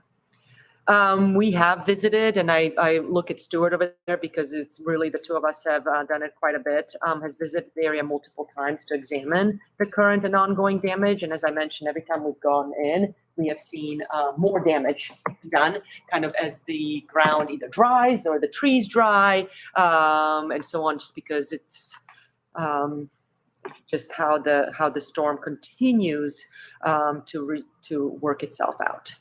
Oh, shoot, I should have done this as a slideshow. There's a lot of pictures on there that actually show the damage. If you actually give me one moment, I will do that so that you can see the different slides. So you're not watching a show, but I didn't want to quite project my I know it is an interesting nature area. You give me 1 second. I just realized I should. Yep. So thank you, Brian, for your comic relief right there. Yes, we do. We are. Yeah. Getting physical. Yes. I have it accessible. Do you listen to it? I have it right up here. It should. Here we go. I can project it up, sorry. Okay, here we go. I'll just cruise through. Okay, so these are some of the downed sort of branches on the path. So you can see you would be walking down a path and then suddenly there's these kind of smaller trees, or you can really run into a bigger tree. And when I say overgrown vegetation, it's all you can just sort of messy. And then you see trees that are downed and trees that are in a process, that are dead, that are expected to fall down anytime really soon, according to the arborists. Or again, there's a tree, they're blocking the pathway, so you really actually can't get through the entire area. And then when I'm talking about the water, so these are trees that have fallen next to the path into the creek. So changing the pathway of the creek or the bed of the creek. This is the path that's supposed to be safely away from the creek, but you're now right next to the creek. And if you really look at it, the creek has washed under the path. So you're really standing on the creek and there's no actually solid ground under you outside of, so it's a little cavernous. So here's just, this is all over the property. So when I say I would like to count them up, you just can't. It's really all over the property. And then when we say falling trees and then half fallen trees holding other trees, it's sort of like this. So then you would have to, so you're just waiting for that tree to fall so that that tree can fall. And that's happening all over the place. And then this is, if you notice, this is over a path. So, so that's just kind of everywhere. This is, again, a huge trees that are dead and considered imminent to falling. This is our huge, I don't know how old, huge oak tree that has fallen right in the main picnic area. That the tree service people are saying that the whole thing has to come down because it's just a matter of time when the branches are going to be falling. So what we had talked about is, and our hope is that it will be reopened in phases. And actually, first phase is already opened up, but that we try to open up the first two phases, which is the ranch garden and the Wagner Ranch garden and the nature area garden, because they're fenced off. So because they're fenced off, we are able to then not let people walk through all over those unsafe areas. And then phase 3 would be the nature area. So that's our hope. So Wagner Ranch garden, actually, those dead trees and branches removed, and they actually have been removed already. And that garden is open, and the students have been gardening, is my understanding, in there, which is great. And this is thank you so much to our Wagner Ranch Parent Club, because they have supported this financially and opened it up. And East Bay Trees are the people that have done the work very swiftly. Our nature garden is sort of the bigger area where the greenhouse is. We also need to remove dead trees, branches. And then what we're doing is, and this is really exciting, is we're working in partnership with the Boys Team charity. That they can't cut down all the dead trees because it's too much for them, but they can provide labor once those things are cut down. And they can provide the funding. So they have actually secured the funding, and the East Bay Trees will go cut it down. And then the Boys Charity will actually go and clear the brush. So they can get volunteer hours, they can provide service and the funding, and that is happening. They have already selected the 2 weekends. I just found that out. I need to communicate that with you all because I just found that out and changed the slides. And so that's secured funding, secured volunteer hours, and the oversight and pointing to, please don't damage, that needs to be provided by the Friends. So that way they can actually provide funding towards the greenhouse and so on. And I'm pointing for those that they can't see in the cameras, the Friends of the Nature area. So what is that remaining is that the funding for the nature area, which is estimated right now around $250,000 or $250,000. And that includes all of that removal of the damaged and dead trees. What we don't have an estimate for is that additional safety of the pathways and accessibility, because and that's crucial because we actually have to make them ADA accessible and accessible to all of our students. So support and fund. So where do we get the support and the funding? I will say I'll thank our partners, Friends of the Nature area clearly have kept that area alive. One Orinda has provided support, and Parent Club and many other community members who have provided supports through the funding. We do not actually in the district have allocated funding towards the nature area. You will be hearing a presentation this evening on our budget, as well as our deferred maintenance plan, which right now remains unfunded. So we have a lot of necessities just to keep our main infrastructure alive. And so there has never been an allocation within the general fund to support the 19 acres. It has truly been as part of a nonprofit support. However, last year we were working with the Assemblymember Rebecca Bauer-Cahn's office to apply for an allocation from the state grant, which at that time we applied and was denied. This year, they applied for a grant. Well, actually, let me go back that. So we requested a grant to secure funding. And part of that proposal was that they would designate roughly about 15 acres as open space. And I included that on this map right here. Let me make it bigger for you. So if this is, and you can recognize where the Wagner Ranch Elementary School is, this whole area right here in this rectangle here, it would be designated not as open space, and then everything around it would be the open space. So that's the proposed protection portion of the property. So that was the original proposal. And then all property will still continue to be wholly owned by OUSD. It's just that those 15 acres would be open space, meaning that it would never be, it would be forever protected. We couldn't build anything. You could not build anything on it. So the original request that we made was $4.5 million.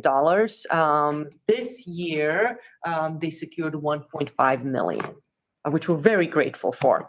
The budget was developed based on the $4.5 million request, and based on the identified needs at that time. So pre-storms, based on the 4.5 million. So the requested dates that, we would be paid to Orinda district. So this was our 2022 proposal.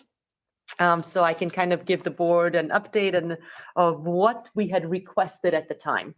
We requested, in a plan, there was an education center, a visitor center. And it was estimated about $2.5 million. It was almost going to be like two Gen 7 classrooms. And students, it would really be like environmental classrooms. And you could have, students have classes there, and then they would go out to the nature. You could bring in from other districts or other organizations and so on. We wanted to build a bathroom. Currently, students go to the bathroom at the elementary school, so they have to walk off the property or to the porta potties if they're in the middle of the property. We really wanted to update the pathways to make them ADA compliant, which they are a little portion of the property, but not everywhere. We wanted to invest into having outdoor education coordinators here at the district level. And there was an estimate at that time to do that for 5 years. So we wanted to allocate them and have at least somebody here leading the curricular work from the district. There was a nature pathway signage display, working of what that could look like, outdoor kitchen upgrade, outdoor classroom upgrade, upgrading the fencing in the area, providing additional shade canopy, because, well, it's hot, thank you. And well said. And then a garden update. This is really the garden area where the greenhouse is. So that was the original proposal. So now that we have $1.5 million, we have to go back to the drawing board of what the priorities are. So in talking to, and I'll go back, actually go to the next one, details of this grant, we still actually don't have all the details. So we've been working with Assembly Member Barkayan's office to understand with her office staff, what does it mean when we get this grant? I think we have to explore the idea of putting this in a trust of some sorts. How do we protect the land of open space? What does that look like? What are the actual technicalities of that? So we haven't gotten the answers to that. I did just get an answer that the money is expected to hit our books by the end of the calendar year. So that just came in, not even in time for me to. The presentation was already Is posted. there information shared about when it has to be spent? No, no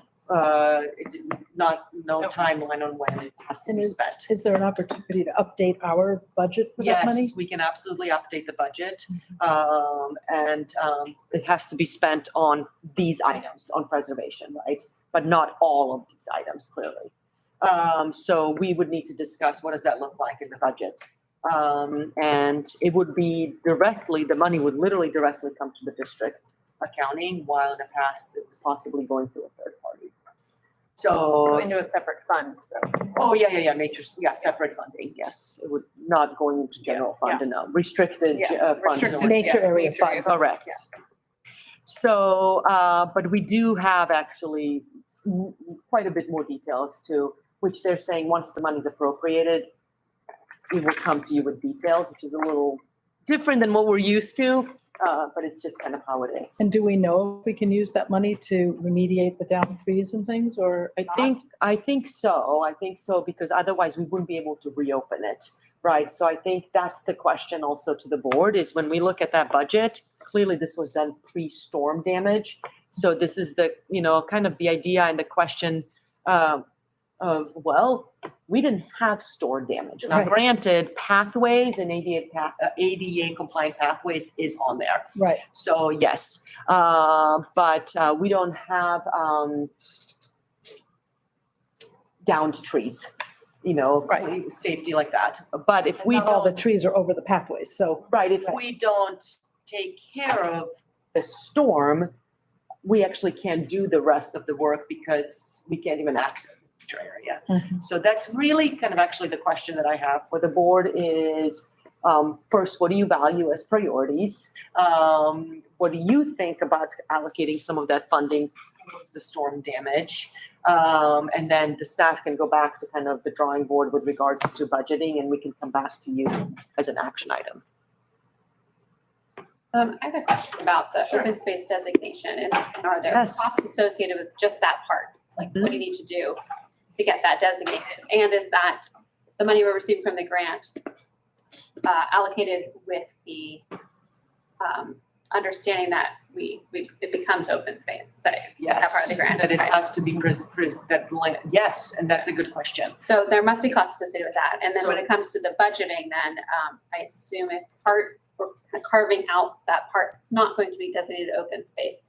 Some of the budget would need to be used to mark that off in some way. I can picture on that map where the field trip spaces were before, and you'd think you'd need to mark that in some way. So I'm just kind of assuming that in order to get this done, you'd have to spend some money on Surveying, just that kind, fees to just making even it understand the designated in that land space. trust. Absolutely. Yeah, Yep, yes. yeah, that's it. Which part of that is the And I think fencing I answered too, yes. right? What's that? Oh, I just said part of that is the fencing. And piece of it, signage. And signage and Yes. whatnot. Yeah. But I had the same question about cost associated with, you have to designate part of the land trust. Mhm. Right, because we should not be spending general fund money. No. Have we ever considered, or what is the background about seeking a National Historic Site application? I mean, what is, Haven't, but I mean, it's a long process, Yeah. but there's funding with that, right? So if we could look into that maybe? Well, and then are there other potential donations or kinds of funding to do some of the work, right? It's clearly not enough money. It's a great amount of money, but it's not enough money. there are some donations depending what kind of trust it's in. If we partner with people, it's just then how much control do we need to keep, want to keep, or want to give up? Another thing on the building on the grants and foundations, the family foundations, the NGOs, non-governmental organizations, the federal government has money. I feel like we're leaving money on the table from Department of Energy, Department of Interior, yes, Department of Ed, but the Interior, I think, is where we could maybe find research and look for some money, since it is dealing with forests and green spaces and such as this, parks. Probably to donate their time to do that research, because I don't Right. know Well, our we could staff also, has the ability. we could contact our local congressman, Desania, to see what is possible through his office as well. That's a good idea. I agree with you. I think there is money out there that we are leaving on the table. Mhm. I think there's professional grant writers that know exactly how to get that money, whose The right expertise one. that is. I mean, we just met, I won't talk about the consultant who talked about like, you could tap into this, this, and this, and this. I'm like, I wouldn't even know where to start looking, because that's just, my expertise is student learning, right? Right. So I think if we can tap in the right people who know that, it's hard to spend money on that. But at the same time, if you can get a lot of money out of it, sometimes it's That's worth why I it. say So it's hard to find the So right the question person. is, how can, if we know who those people are, or if there's any recommendations, I think that would be great. Because I agree with you. I think there's a lot of money out there. Yeah.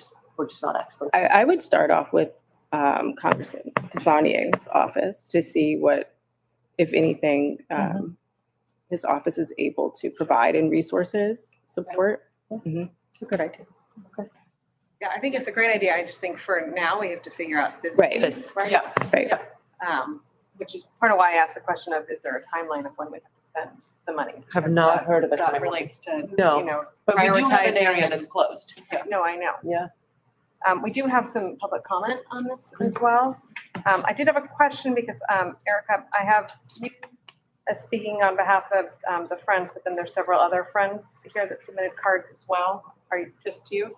I thought this was speaking individually and I was speaking. I can make it 3 minutes, is all good.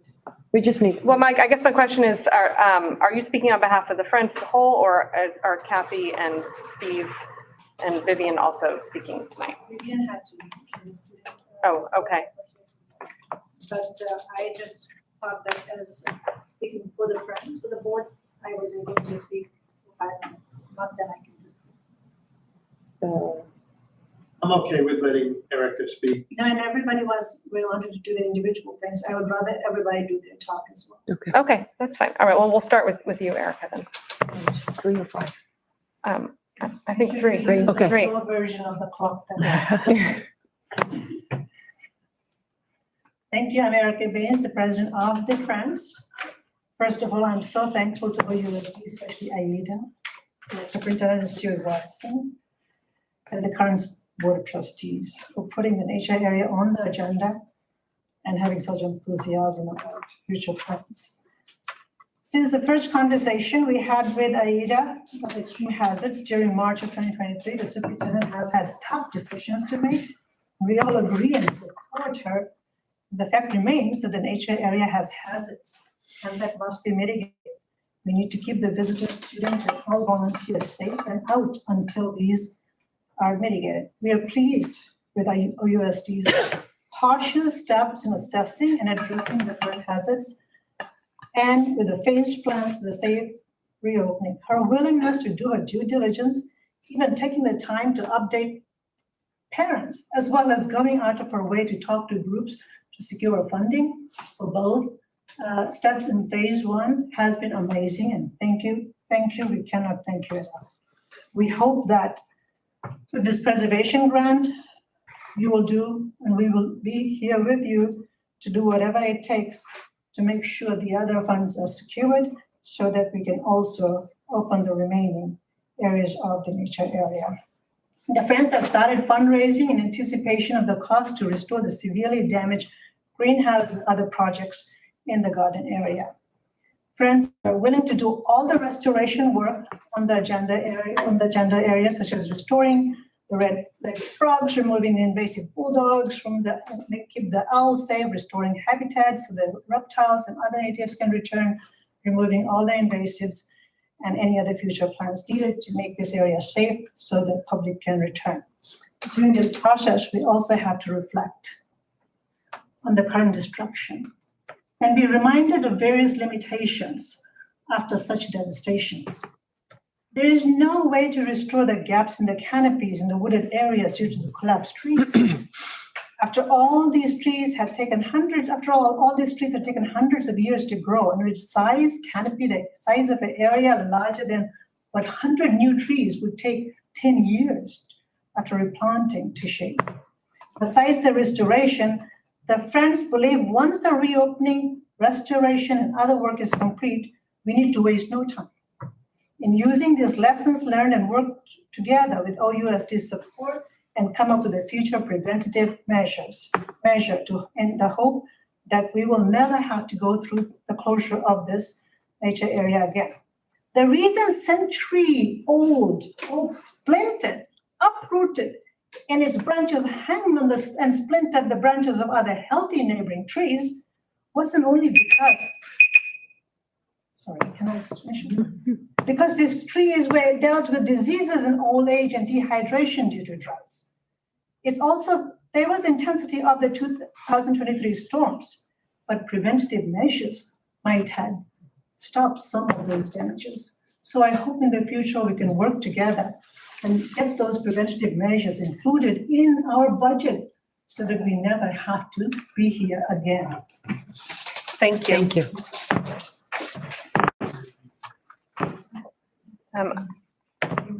Kathy or Steve? Steve can go.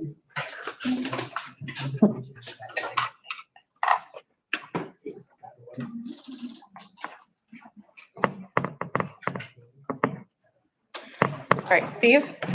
Hi, thank you. President Weiner, members of the trustees. Steve Danziger, community liaison for the Friends of the Nature area. Thank you. This is good news to hear that the work in the garden area, which is vital to our work there, will be open. hopefully soon, and we're ready to get in there and help out too.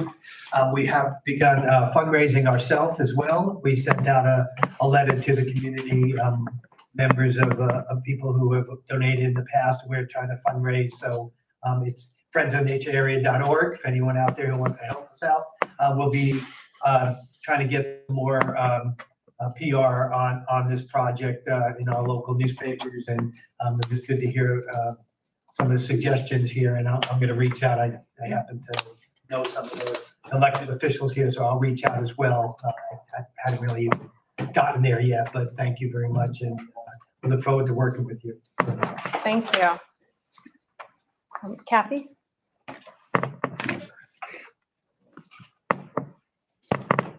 I'm Kathy Barrett, lived here since '75. My two kids love the Orinda school system.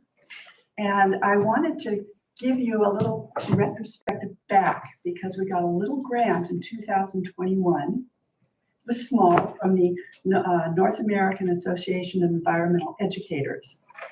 And with backing from FONA, we matched it. It was small, but we matched it.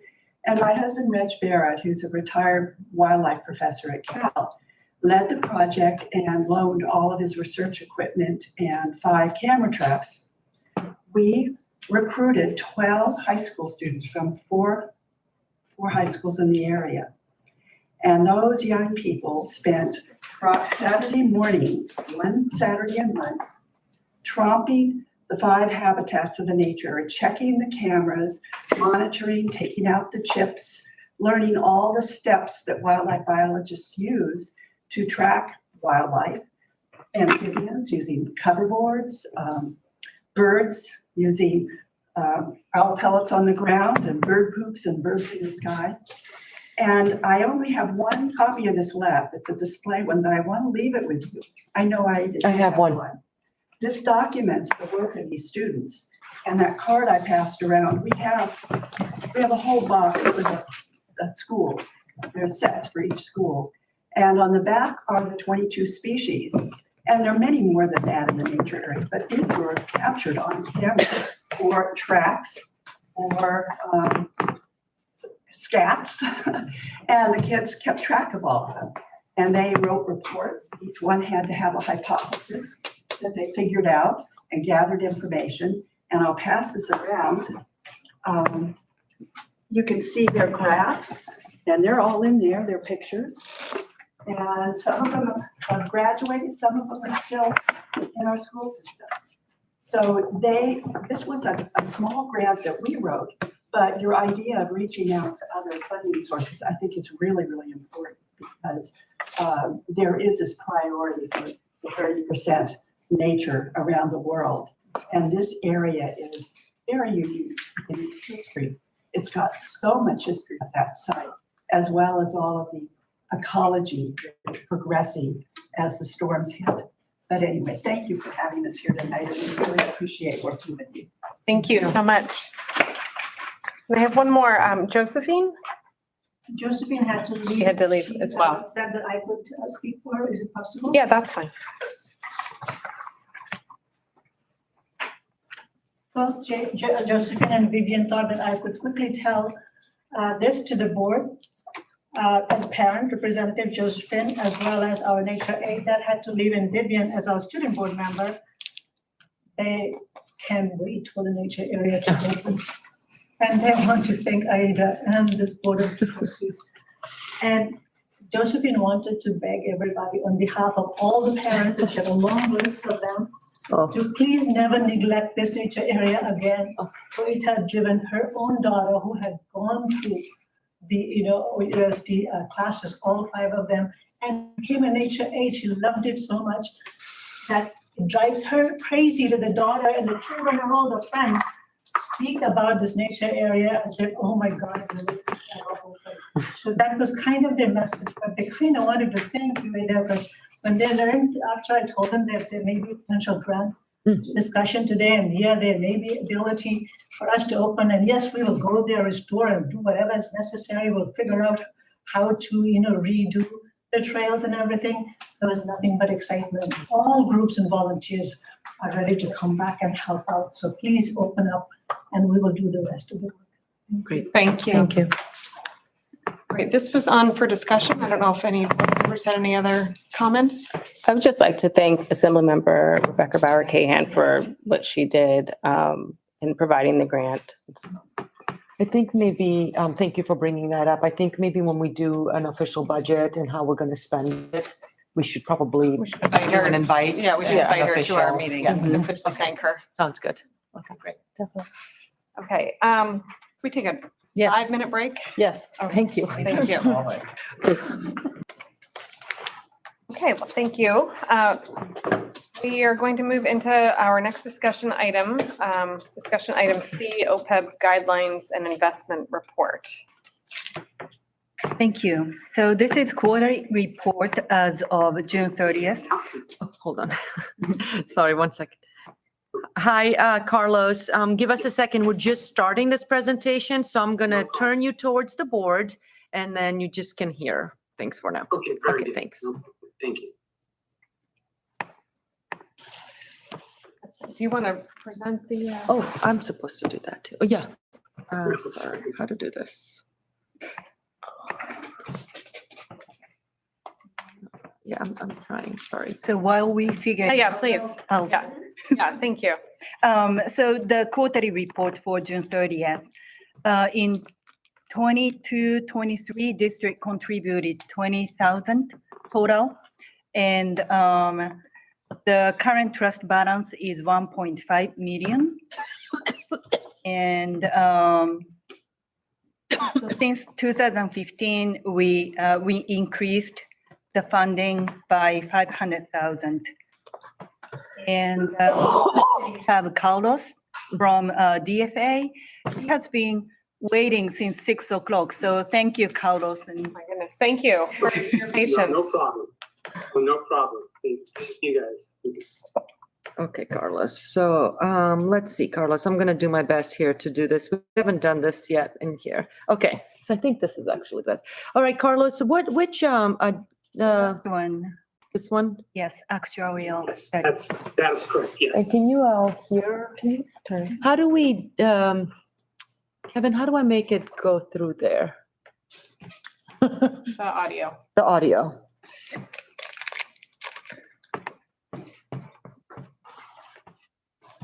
Sorry.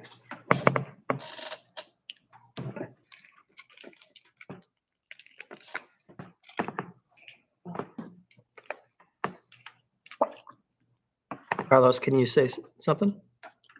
Oh, sure. Is this okay? Yep. Yes, thank you. Of course. Okay, go ahead.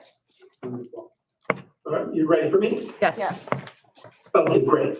Hi, everyone. Thank you for having us again this year. I'm going to go over the results that are presented in this report. These results are for the district's June 30th, 2023 financial reporting in regards to the post-retirement medical benefits that the district offers. So for certain individuals, when they retire, the district continues post-retirement medical coverage as long as they meet those requirements. So pages 1 through 3 provide a summary of the plan provisions. Let me back up. Under the governmental accounting standards, districts that provide such benefits are required to do an actuarial analysis every 2 years. Last year I presented the results of our July 1, 2022 actuarial evaluation. The next full study would be as of July 1, 2024. Under the accounting standards for the interim year for June 30th, 2023, we can take the results from the July 1, 2022 evaluation and project them for a year. So pages 1 through 3 summarize the plan provisions, the counts that were used, and the employee counts that were used in the original analysis, as well as the assumptions that are used in the analysis. On page 4, what you'll see is that the discount rate or the value of benefits are now going to be based on a discount rate of 3.93% as opposed to 3.82%.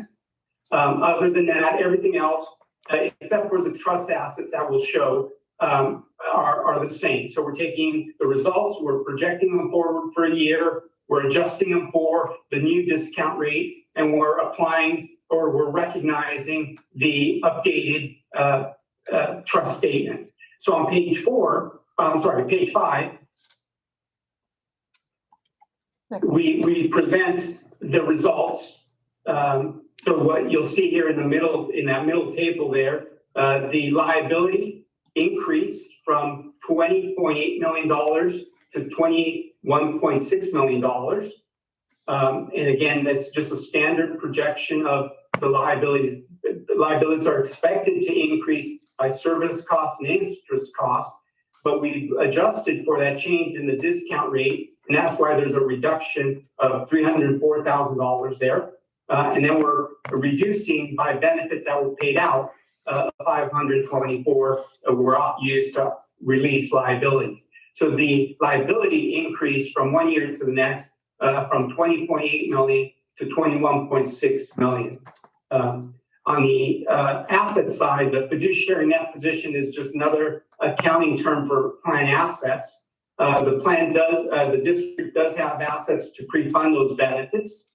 As of June 30th, 2022, the value of those assets were $1.373 million. As of June 30th, 2023, those are the trust assets are 1.5 million. So the net position or the unfunded liability at the beginning of the year was 19.4 million, or the net OPEB liability at the bottom there shows that the net OPEB liability went up from $19.4 million to $20.1 million. And the rest of the report is just additional information that is required to be shown on your financial statement. I would just, on page 7, if you just go to that at the bottom. The bottom table shows that there was $20,000 put into the trust during the year, and that $472,000 were paid from general assets toward benefits. Those are counted as contributions because they're being taken and used to pay benefits. So the district is kind of paying out, or the outlay is about $492,000 a year for these benefits. And then finally on page 8, what you'll see is that the trust assets earned about 6.42%, and the expected return was 6%. So last year there was a significant reduction in assets based on the coming out of COVID. This year, and for example, last year the CalPERS accounts lost about 13.5%, or had negative investment returns of 13.5%. Here we have a positive of 6.5%. As I said, the rest of the report just provides all of the backup that the auditors would need or that the district would need to prepare the financial statements. But those are the general results or summary of the results. So for now, I can go over any of the details that you would like, or I can just answer any questions that you have. Thank you so much. Are there any specific questions that any board members have? I had a couple of questions. Sure.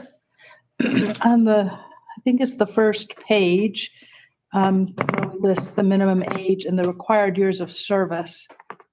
I noticed that all the years of service are different, and they were changed, obviously, in 2018 for people hired before 2018 and after. But then in the management certificated, it only requires 5 years of service before 2018, but it's 30 years after. And then in the required service for the certificated, it's 20 years after. I just don't know if there's any value for the district in trying to align those numbers so that. And we just did this at our last meeting. Right. So Those we resolutions, modified in the management. So this is area. that's what I'm trying to ask. This is what will be Yes. modified. Isn't reflected here because of course we. This is looking backwards. Yes. Thank you. That is correct. Yes, we were made aware of that decision afterwards. So yes, that would be reflected in the next analysis. Right. And then how many employees in total are we providing these benefits to? I'm not sure if. I think that, Carlos, I think is that information in, On page, right there on page 2, just at the bottom of page 2, I'm sorry, you're right there. 48. So as of July 1, 2022, there were 248. 248 active that could potentially grow into the benefits in the future, and 128 were receiving benefits as of July 1, 2022. And how much does it tend to go up each year? Is there an average number or is it, some years you have 3 and some years you have 20? I can definitely try to find that information for you and report it back, or I can try to find it right now. No, we're happy to have you report it back. I'm just. yeah, Carlos, if you I'm can, just trying to understand. yeah, if you can the send that growth. information to Mika and I, we can follow up with the board. So I think Of the course, question of course. is sort of on average a year, Right, well, how much does it grow by? right. Yeah. Absolutely, yes. Great, We've been thank the you. actuaries for, we've been the actuary for quite some time, so I can put together a history or provide you an average that is pretty detailed. So, Great. But it sounds like it costs the district approximately $450,000 or $460,000 a year to provide those benefits to the 128 people who are currently receiving them. that is correct, yes. Okay. Thank you. I have a question possibly for Mika. So I think this has come up at a different meeting, but I'm noticing that the pre-fund trust fund was last approved November of 2021, so predate my time on the board. Is there a recommendation for the contribution amount? I believe it one year was 10,000, last year 20,000. Is there a different recommendation than the 20,000 a year, and how's that determined?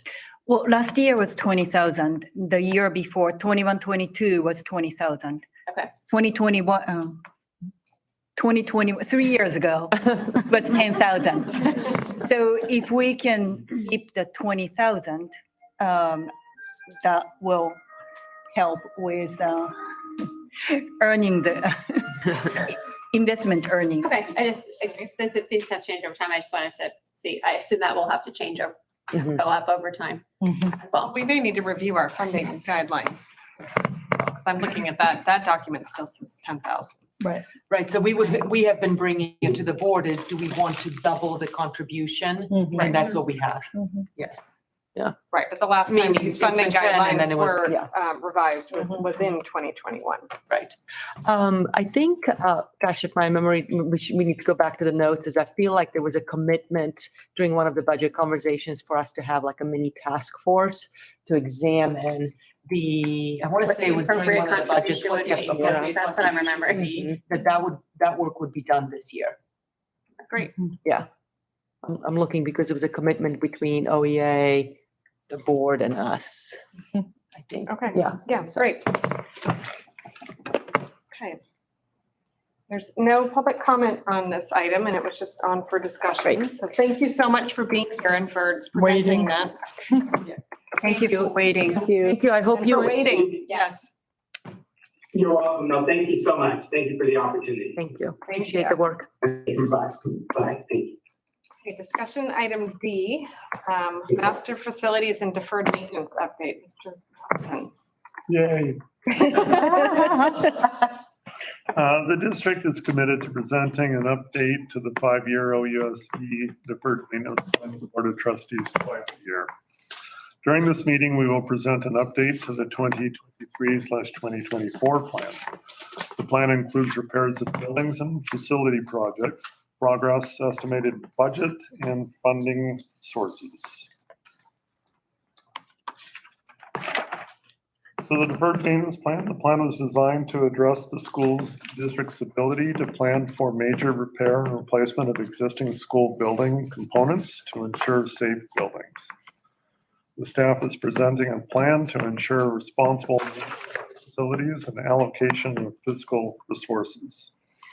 The deferred maintenance plan does not include projects that are to be funded by bond measures E and I.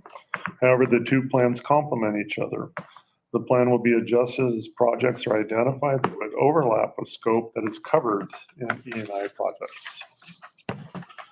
So under the deferred maintenance plan, the plan development, facility needs based on staff input and building evaluation. Timeline, the project timeline based on safety, long-term effects, staff ability, construction. The budget development based on cost estimates, which change over, seem to be going one way there. Accountability, staff will present quarterly updates on deferred maintenance. That too. I see. So this slide here is an update on the deferred maintenance projects that we completed in 2022-23. The Delray and Wagner Ranch, we installed the walk-off mats at the damaged floor areas at the entrances. Delray, we overhauled the HVAC unit on the Gen 7, classroom 22. Glorietta, this is the dry rot to the MPR. Much more extensive on the east side than the west side. West side, we're very delighted once we had pulled the damaged siding off, there was very little structural damage to it. We weren't so lucky on the east side. When we pulled that apart, there was quite a bit of structural damage, so we had to bring an engineer in to make sure that we were repairing it correctly, following those guidelines. So the original estimate for the siding was $40,000. When we had it opened up and had to do all the structural repairs to put it back, we're around $90,000. The importance of trying to take care of deferred work before you're deferring too long, because this is a result of something that just wasn't addressed. We took care of the damaged section of the roof at the walkway near the MPR. We did the built-up roof on the lower section. We did a single-ply overlay on that, took care of a lot of the scuppers, made sure that the drainage was draining away from the building the way it should, so there were a lot of things that were addressed there. While we were doing that work, we had the barrel roof slated for 2025 to do work. When we're up on this, it gives us a chance to really inspect it and realize that we really couldn't wait. So working with manufacturer, Tremco, was a good product that we could use to coat and bias time on that. We went ahead and did the coating on that. With a 5-year leak-free warranty. So that came with a 5-year warranty to buy more time on that. Similar work for this was, if we're going to do it 2025 was originally budgeted $99,000. So we were able to do this work for $49,860. So we saved quite a bit of money by doing it now. Wagner Ranch, there was a shut-off valve and tamper switch for the portable, the water that supplies the sprinkler to that portable. That was done. OIS, we had originally this work on the budget to do damaged framing supports and trim at the equipment walls. In analyzing all this, we realized that a lot of this work would overlap with potential work for modernizations, so we pulled that off, but because it would overlap, it didn't make sense to put the money out to do it now that would possibly have to be removed to do windows and things moving forward. Delray, Glorietta, OAS, and Wagner Ranch, we were able to resurface the floors at the gyms and the MPR building. This came to about $16,000. Between this and the walk-off plants that we did and waiting on Del Rey to allow some of that damaged wood to kind of dry out, we worked with some foreign people on that. That was the recommendation. We felt that we could remove a lot of this work that we had slated for future projects. We had $65,000 for the future. Again, quite a bit of savings by some proactive work here up front. So that was very nice. This is the work that we completed. So moving forward to 2020, 2023, 24 projects. You remember the original budget we had was $674,460. Not having that kind of money, we pared it down. Here's what we trying to work with our balance here. There are exterior doors at Del Rey, rooms 2 and 4 that just need to be repaired. We can't wait, so they're on there. We've got some uneven and failing asphalt at Del Rey that we had assessed. There are certain areas on the blacktop, not the whole, that we really shouldn't wait because they're liability. Glorietta. Where is that at Del Rey? It's in the playground area. Main playground? Main playground area. Let's see, where am I? Blah, blah, blah. Glorietta. That's right, Glorietta. This is the plaster that we had talked about that's failing. We had to have it analyzed to make sure there was no asbestos. There is no asbestos in it, but there is lead paint. So it is going to have to be abated. So the process there is it has to be a specialized company to do it. You can see where some of the cracks are. It's going to be a matter of identifying how far back we want to go to allow ourselves to do any potential framing work or anything that may be damaged up above it. And of course, being abatement work, it'll have to be done when there's no school and all that. So that's what I'm working on. As far as the 50,000, what do I have there? $50,000 budget. It's just a guess. It's just my experience having done this kind of work. It's just thrown out there. It could get bigger. We could get lucky and go, wow, look at this, and we can get it repaired. Glorietta, we've got some failed concrete there as well. Failed asphalt and blacktop. Wagner Ranch, we've got some dry rotted siding that again, learning our lessons from Glorietta. We know we can't keep kicking that can down the road, so it's going to be money well spent to get in and get it done now before that damage gets worse. So we also have gutters and downspouts at Wagner Ranch, seeing as gutters and downspouts are what caused the damage at Glorietta. Again, lessons learned. We should really be addressing this. So you total these up, we came to $250,576. We currently had $228,500 in the budget, so we're hoping to try and find some more money to make up this difference. You magnify that with, we've had some things that have come up this past weekend. For example, we had a water leak that presented itself at Del Rey underground, so we had to have it located about where it is, dug up, repaired. There was a valve in the same general area that was in terrible shape. So that was $25,000. We had to do it on a weekend. In order to do that repair, you have to shut the water down to the entire school. Can't be done during school, so we were able to get it done this past weekend. So there's money that we had to find somewhere. So now this what I've presented here is already less. So we broke down the deferred maintenance plan by scope. So it's outlined here.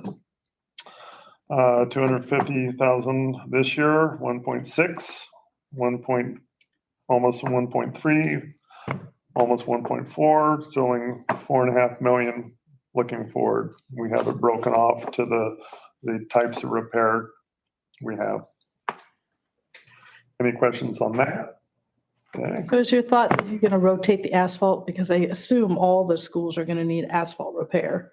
There's a lot of asphalt. We're working with different parent groups up at Wagner. There's a real interest in that. So I've got a meeting set up with the principal and the parent group in a few weeks.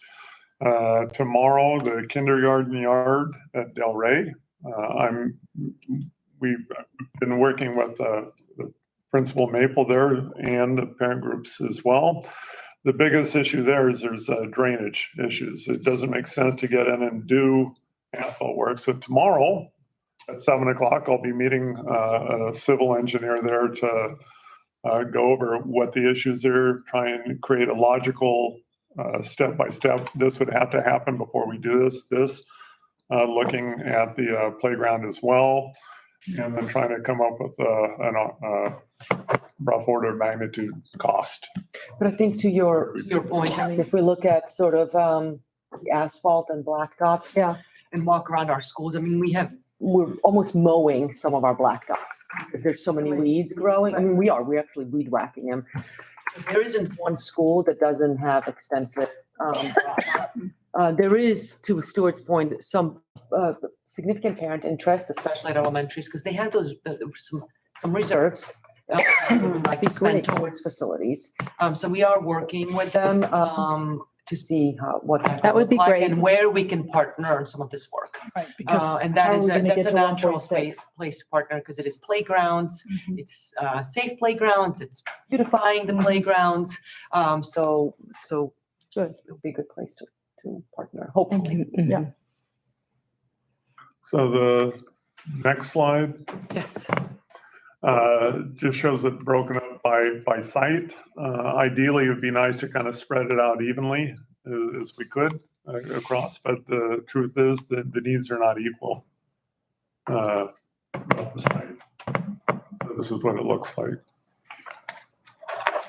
And also some of them have gotten more during the bond reparations. So that Yeah, if you've driven by OIS, for example, over the weekend, we were able to get a lot of that work done on that turnaround. I was very pleased with how that turned out. I went and walked it at the whole front is done. and that was part of the bond. We had to do a lot of work in there, and it just made sense to It's great. do that. Where it overlaps, again, we talked about that, we'll take advantage of it. The facility project budgets, the 3% of the district expenses are dedicated to routine restricted maintenance. This budget is currently not sufficient for the needs of the routine needs of our facility repairs. Fund 40, facility fund, is utilized for emergency repairs. OUSD has experienced an increase in the number of emergency repairs due to aging buildings. Developer fees may be used for restricted expenditures to accommodate increased enrollment. And I can say just a little bit on this part. So we went above the budget on 3% of the expenses, but that is not, and that's the mandated minimum contribution that we must make. That isn't just covering the facility repairs. That's actually our Maintenance budget, that's right? maintenance budget. I mean, that's our maintenance staff and maintenance, all of that. So it's not, so to think about it, you're covering salaries and staffing in the maintenance budget and the repairs. Right. So I mean, we're running above that, especially as the buildings age.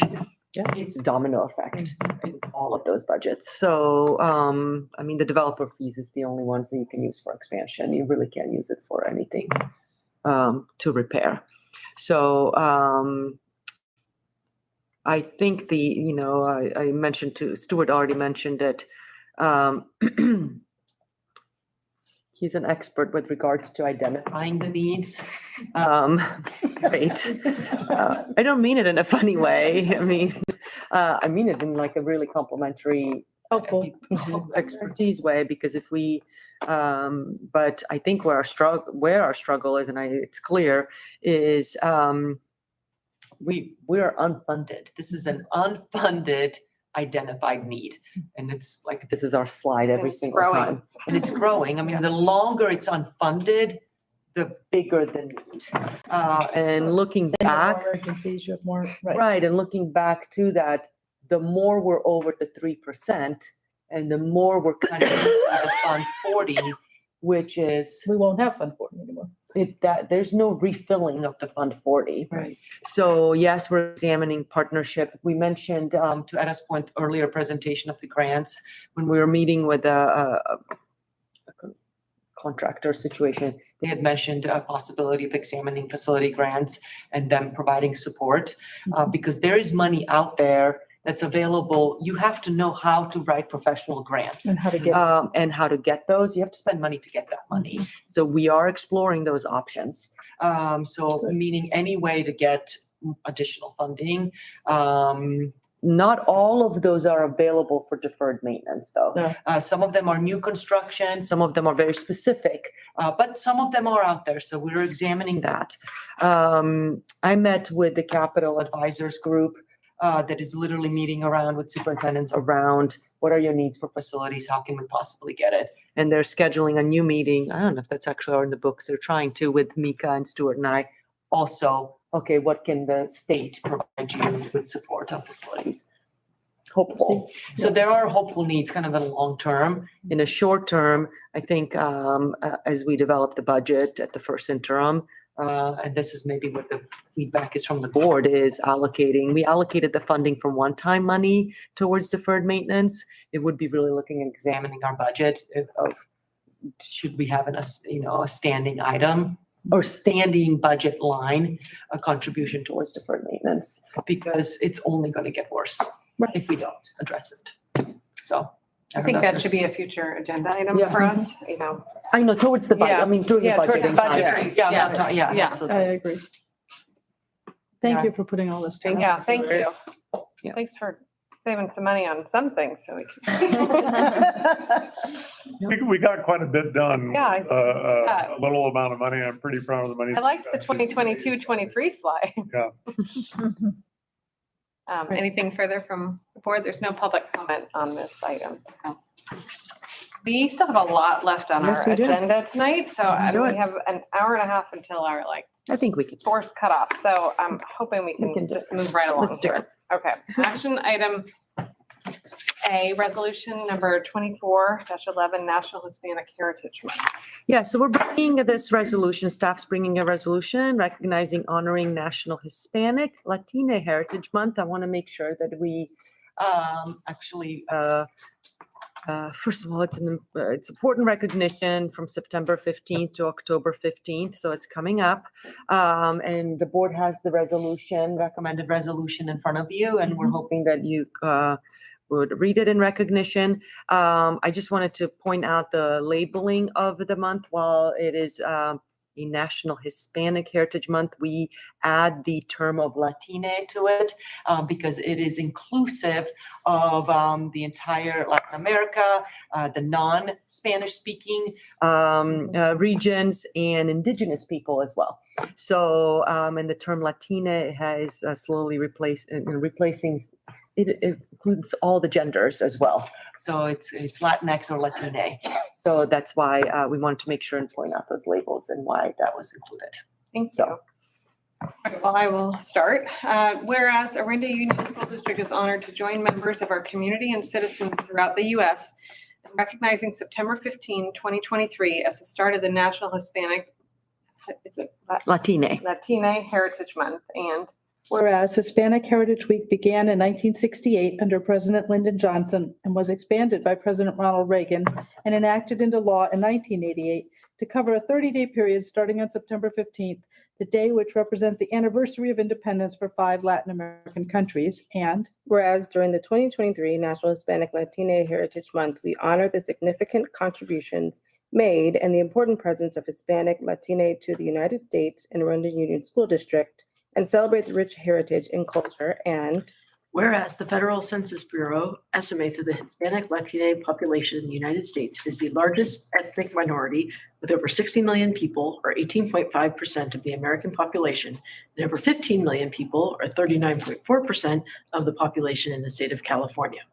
And whereas Hispanic Latino Americans make up 27% of Contra Costa County's adult population, 4% of OUSD's employees, and 7.6% of the OUSD student population during the 2022-2023 school year. And whereas the district has committed to eliminating barriers to achievement within the district and to identify and correct practices and policies that negatively influence student learning, perpetuate opportunity gaps, and impede equal access to opportunities for all students. And whereas district curriculum development seeks to introduce multiple perspectives into the curriculum and to include more diverse texts. And whereas our staff will provide educational programs and teachers will make an effort to integrate Hispanic Latina history into the curriculum this month and beyond. And whereas acknowledging the courageous fight for the rights, liberties, and freedoms of all Americans, the Orinda Union School District Board of Trustees encourages educators, students, and families to learn about Hispanic Heritage History Month and the heritage and achievements of Hispanic Latino Americans. And therefore, be it resolved that the Orinda Union School District Board of Trustees do hereby adopt this resolution to honor September 15th, 2023 through October 15th, 2023 as Hispanic Latina Heritage Month. well, thank you so much for doing this. Any questions or comments by the board? There's no public comment, so this is on for action. If anybody would like to make a motion. I move that, well, first, I'd like to say I'm glad we have this resolution as a testament to, what we were talking about earlier today in the meeting. So just wanted to say that. I move that we approve Resolution 2411, National Hispanic Heritage Month. This is Katie, I second. All in favor? Aye. Actually, it's a Oh, no, resolution. wrong. Resolution. Yeah. Angel's My turn. I stopped. Trustee Shogun, Aye. Trustee Phillips, Aye. Trustee Collins-Coleman, Aye. Vice President Hoxie, aye. President Weiner, Aye. motion carries. Thank you. Right, moving into our next action item. Sorry, I was trying to move. Angel was so excited. I was like, I was ready. Well, I got you the next two. So, resolution number 24-09, week of the school.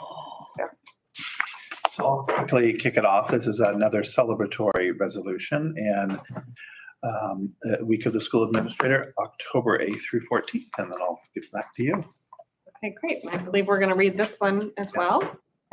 Whereas leadership matters for the Orinda Union School District and the 2,500 students it serves. And Whereas Orinda Union School District administrators are skilled, dedicated, reflective, lifelong learners who believe in the value of quality public education, whereby diversity, equity, and inclusion practices are recognized and celebrated. And whereas the title school administrator is a broad term used to define many education leadership positions, from our superintendent to our directors, principals, and associate principals, all shall be celebrated through this resolution. And whereas providing a quality educational experience that inspires, engages, and supports all students is paramount for our district. And whereas the average site admin, most of California's superintendents and district office administrators have served in education for more.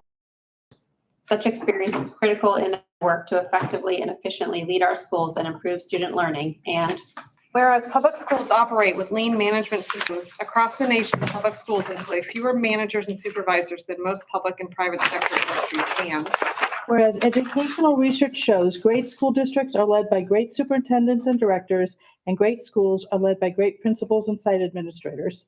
And whereas the state of California has declared the second full week of October as the week of the school administrator in Education Code 44015.1. And therefore, be it resolved that the Board of Trustees do hereby adopt this resolution to commemorate October 8th through 14th as Week of the Orinda Union School District Administrator and recognize the outstanding leadership that our administrative team brings to our schools and our district. Thank you for reading all that. Appreciate it. I just wanted to say thank you to our administrative team for all of you, for your hard work. I was going to say thank you to you and you. Thank you. We do have one public comment on this item from Mr. Stern. Charles Shannon, President of the Orinda Educators Association. I just want to say on behalf of our members, we also are excited about celebrating the second week in October. We thank and appreciate all the work that you do. Together, we do great things for the kids in our community. Thank you. Thank you. Thank you. Are there any additional comments by members of the board? This is Cara. I'll make a motion that we approve resolution 24-09, week of the school administrator. This is Ed, I second. Okay. Trustee Shogan, Aye. trustee Phillips, Aye. trustee Collins Coleman, Aye. vice president Hoxie, Aye. president Weiner, Aye. motion carries. All right, thank you. Resolution number 24-10, sufficiency of instructional materials. This is also a public hearing, so go ahead and open the public hearing. Okay. This is also a celebration resolution. So educational code requires us to hold an annual public hearing to adopt the resolution around the sufficiency of instructional materials, ensuring or stating that all of our students have access to standards aligned textbooks and instructional materials, that they have access to it, whether it's digitally or at home. And so this resolution is brought forth stating that we do. We're not asking you to read it. Okay. I wasn't planning on it. Thank you. Since this is a public hearing, I will see if there's any public comment first. It appears There's there's no none. So Oh, On a hearing, you have to have a card. you can. Okay.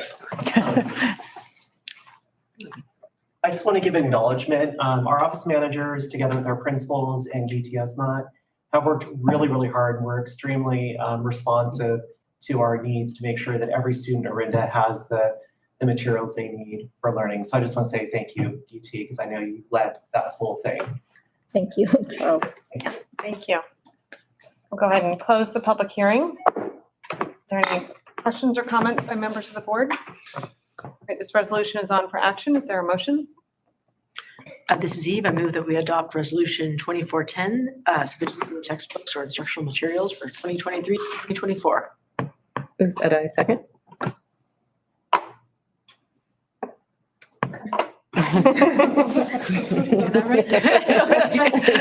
Aye. Trustee Phillips, Aye. trustee Collins Coleman, Aye.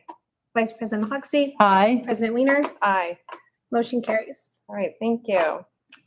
All right, action item D, 2022-23 unaudited actuals financial report. Back to you, Mika. You. Yeah. You can slow down. Thank you, Ada. So this is unaudited actuals. It will be audited by the auditor in October, November, December, and it will be brought back to you in January as financial statement. But this is unaudited actual report.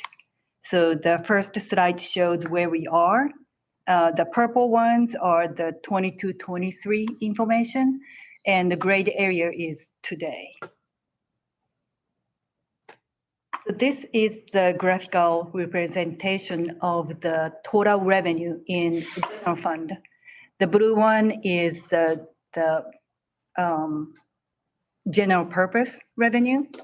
And orange one, red one is the federal revenue, other state is gray, and orange is the local. The little above 60% of our revenue is coming from the state. That includes the LCFF revenue, supplemental revenue, grade span adjustment, and Education Protection Act and property tax. Those are the blue, that's the main revenue source for the school district. Federal, it's small amount, 2%. Those are title programs and special ed. State revenue is, we had some leftover COVID one-time money, arts, music, block grant, learning recovery. Those are the state revenue. And about 25% we receive from local.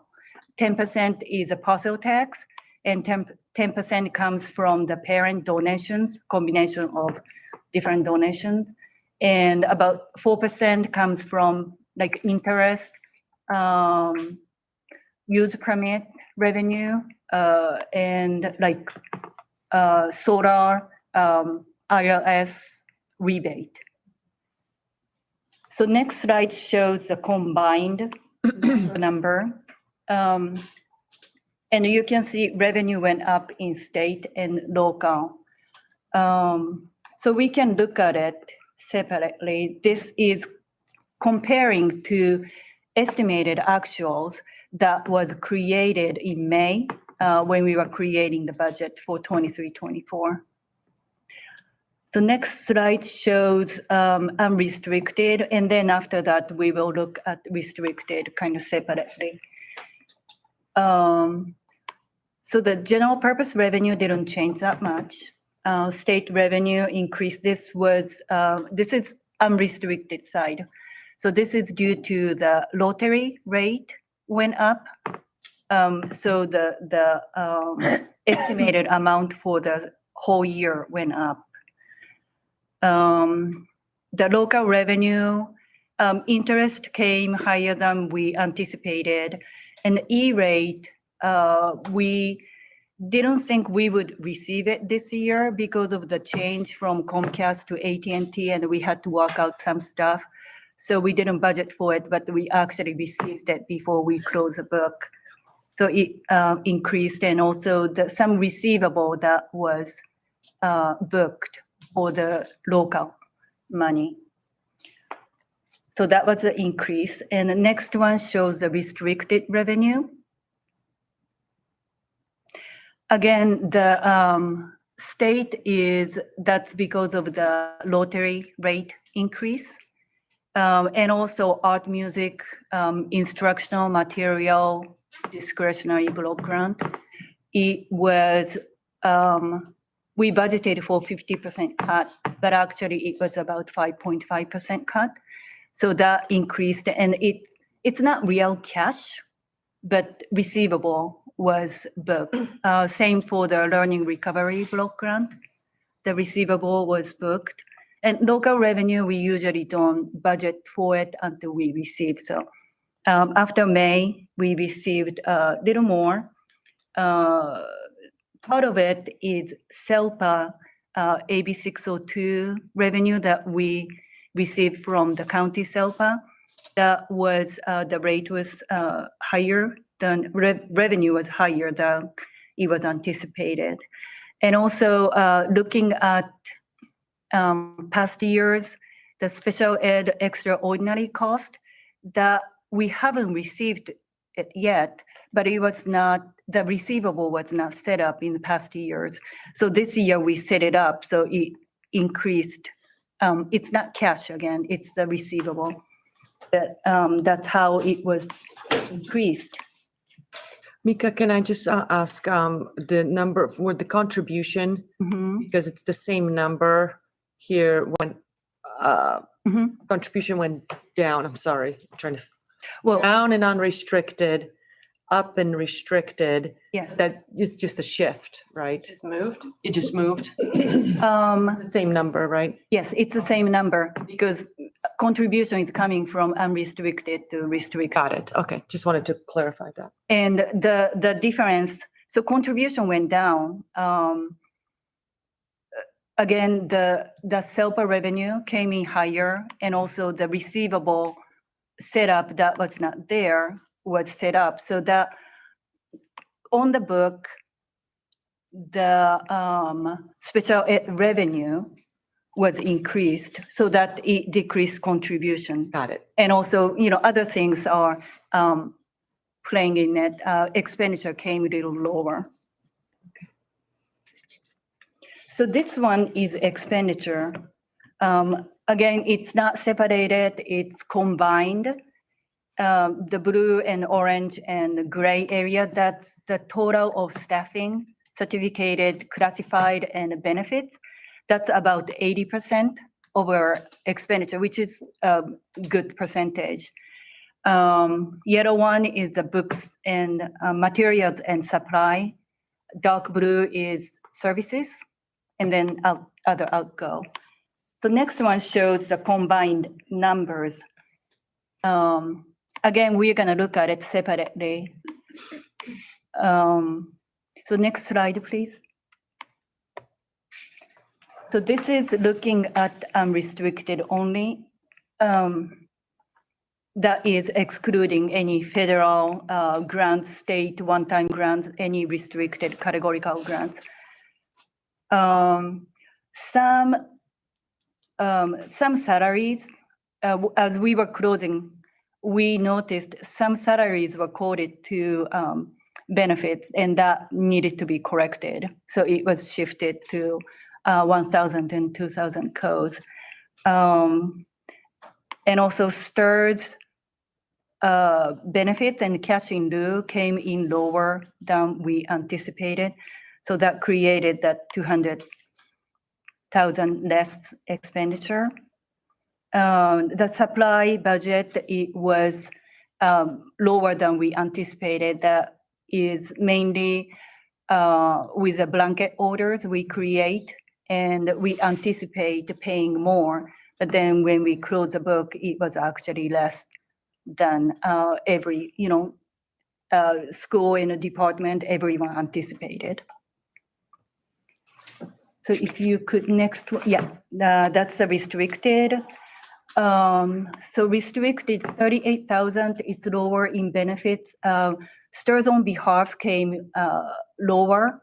So STIR's on behalf budget is normally set up at the budget development time, and it will be adjusted when we close. So the amount in benefits, that difference is coming from STIR's on behalf. And sorry. Oh, 4,000. 4,000, again, it's a blanket order in like. And supplies. Yeah.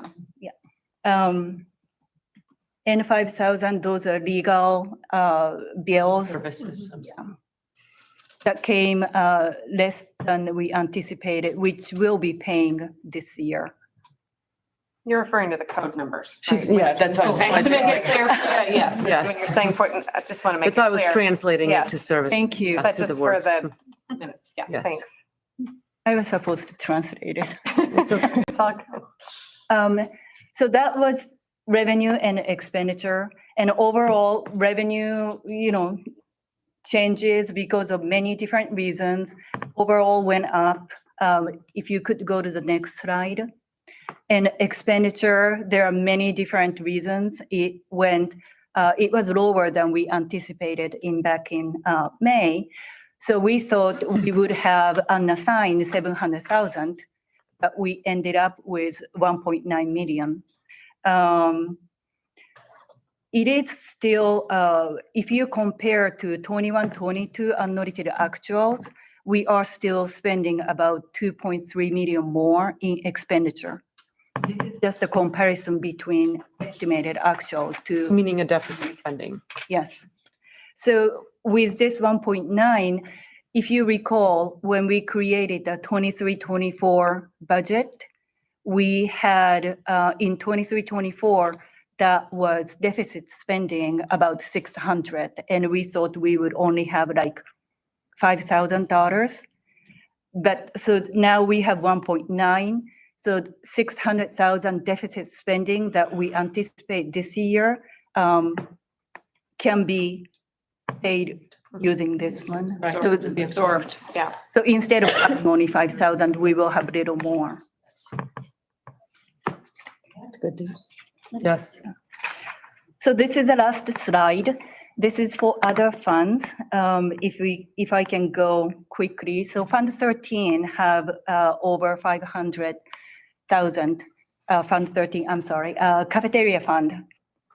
And this can be used to update the equipment and any on the surface repair, not in the wall, but if it's some surface repair that needs to be done, then we can use this fund balance. So I know you want to go quickly, but I want to point out something around the fund.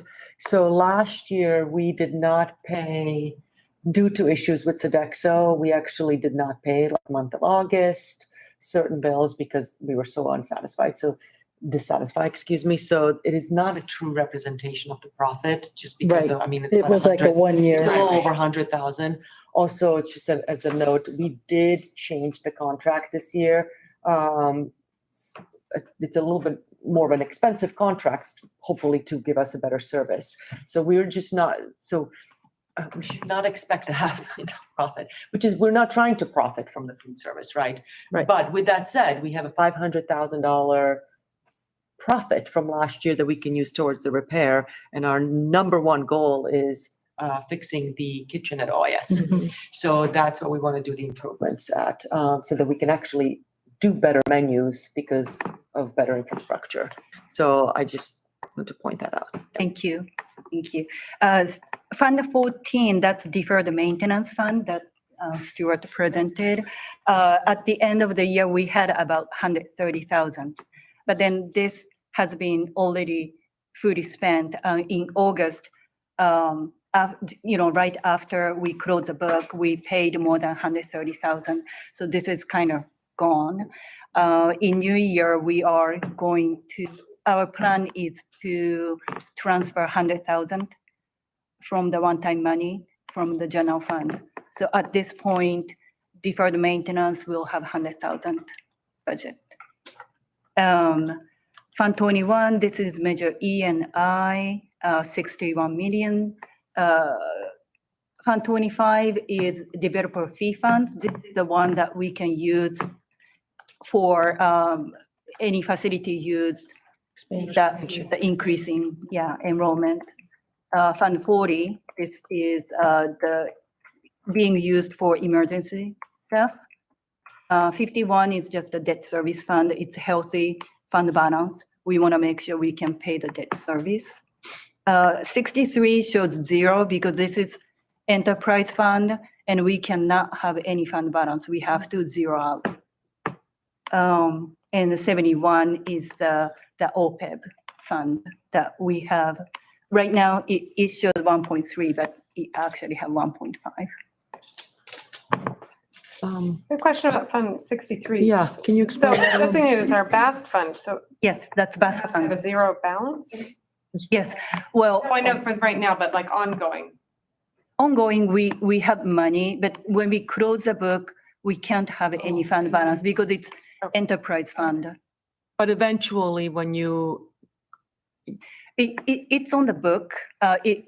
Eventually, it will be on the book, okay, but then we will have to set up the receivable or payable or defer the revenue to make sure this fund balance is zero. It's just the requirement of the fund.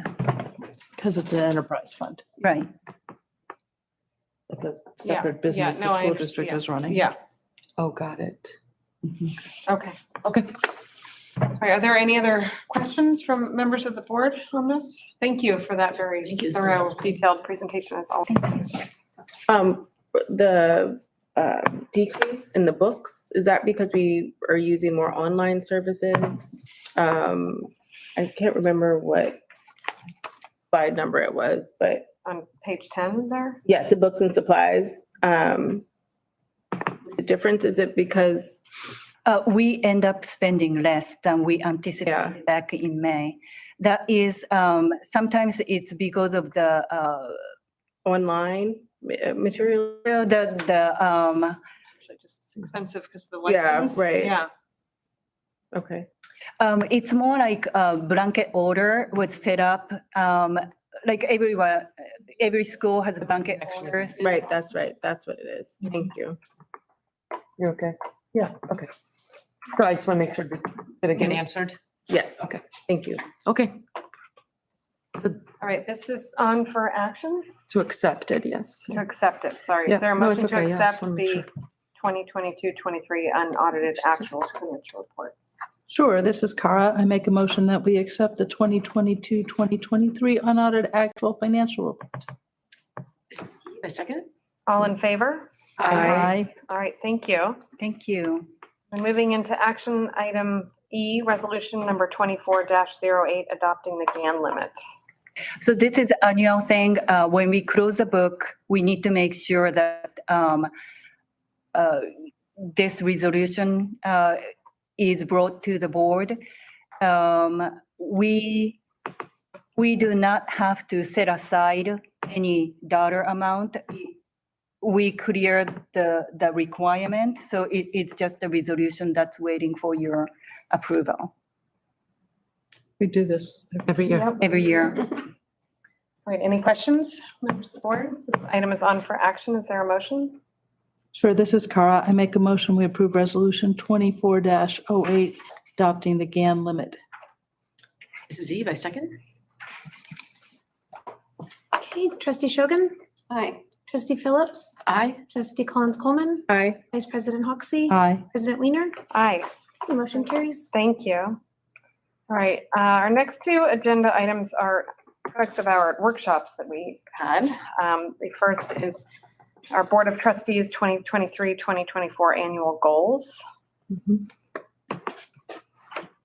I believe there's one recommended change to this. If I can. Where is it on here? Sorry.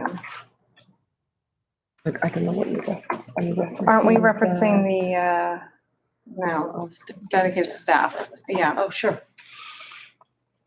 So There could be others. there could be Yeah, others, but just, well, I guess I should leave with that.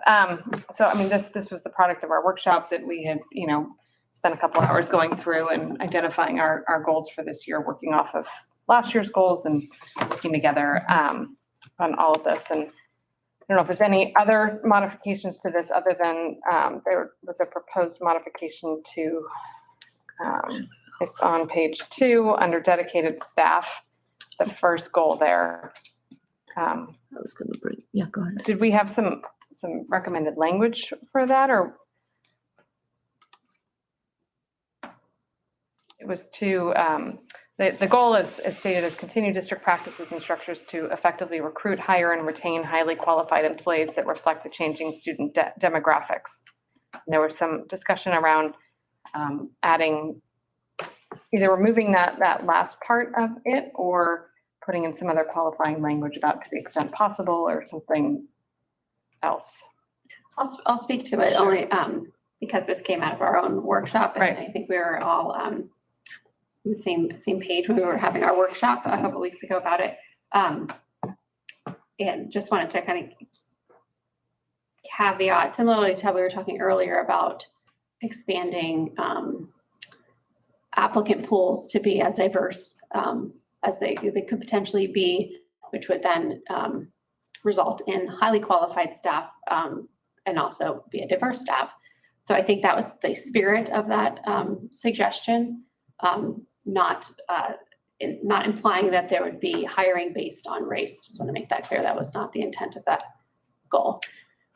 I'm picking up on your comment for a tactical possible suggestion is maybe you could say continue expanding district practices and structures and then drop the last section of the sentence.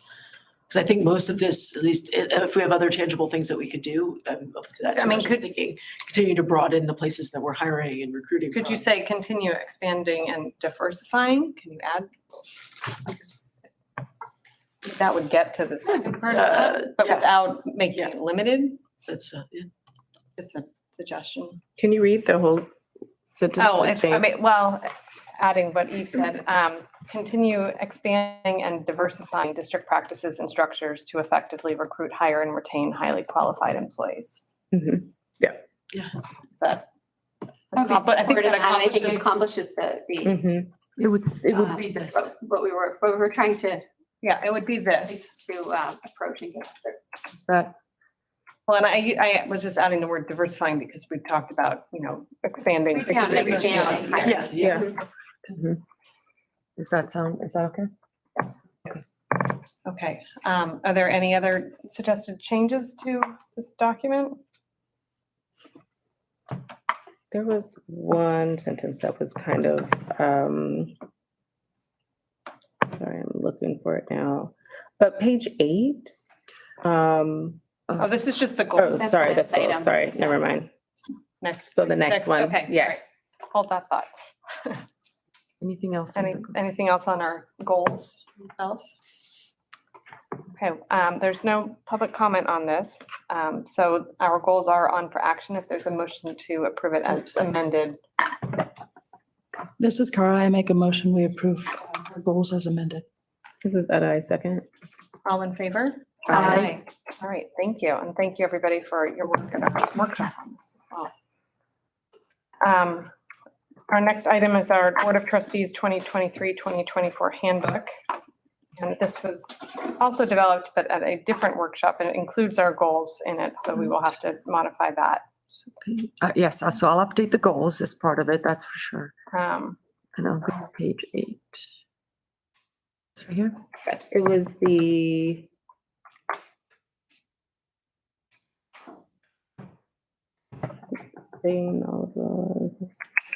Page 8 was written by CSBA. This whole section was written by. Maybe it's changed from, it was one about staying knowledgeable or upstate. Oh, there it is. It's the last one in the first set. Being knowledgeable about district efforts and able to explain them to the public. If we could just revise to stay knowledgeable of district efforts in order to effectively communicate and explain the effort to the public. It just reads a little better. Where are, I'm sorry, I lost. Oh, the last- knowledgeable, the last the first set, the last. Right here? Oh, I see. I'm sorry, to change it to what? Stay knowledgeable of district efforts in order to effectively communicate and explain the efforts to the public. It just reads a little clearer. I'm happy to change it, but we just can't make the comment that CSBA wrote them.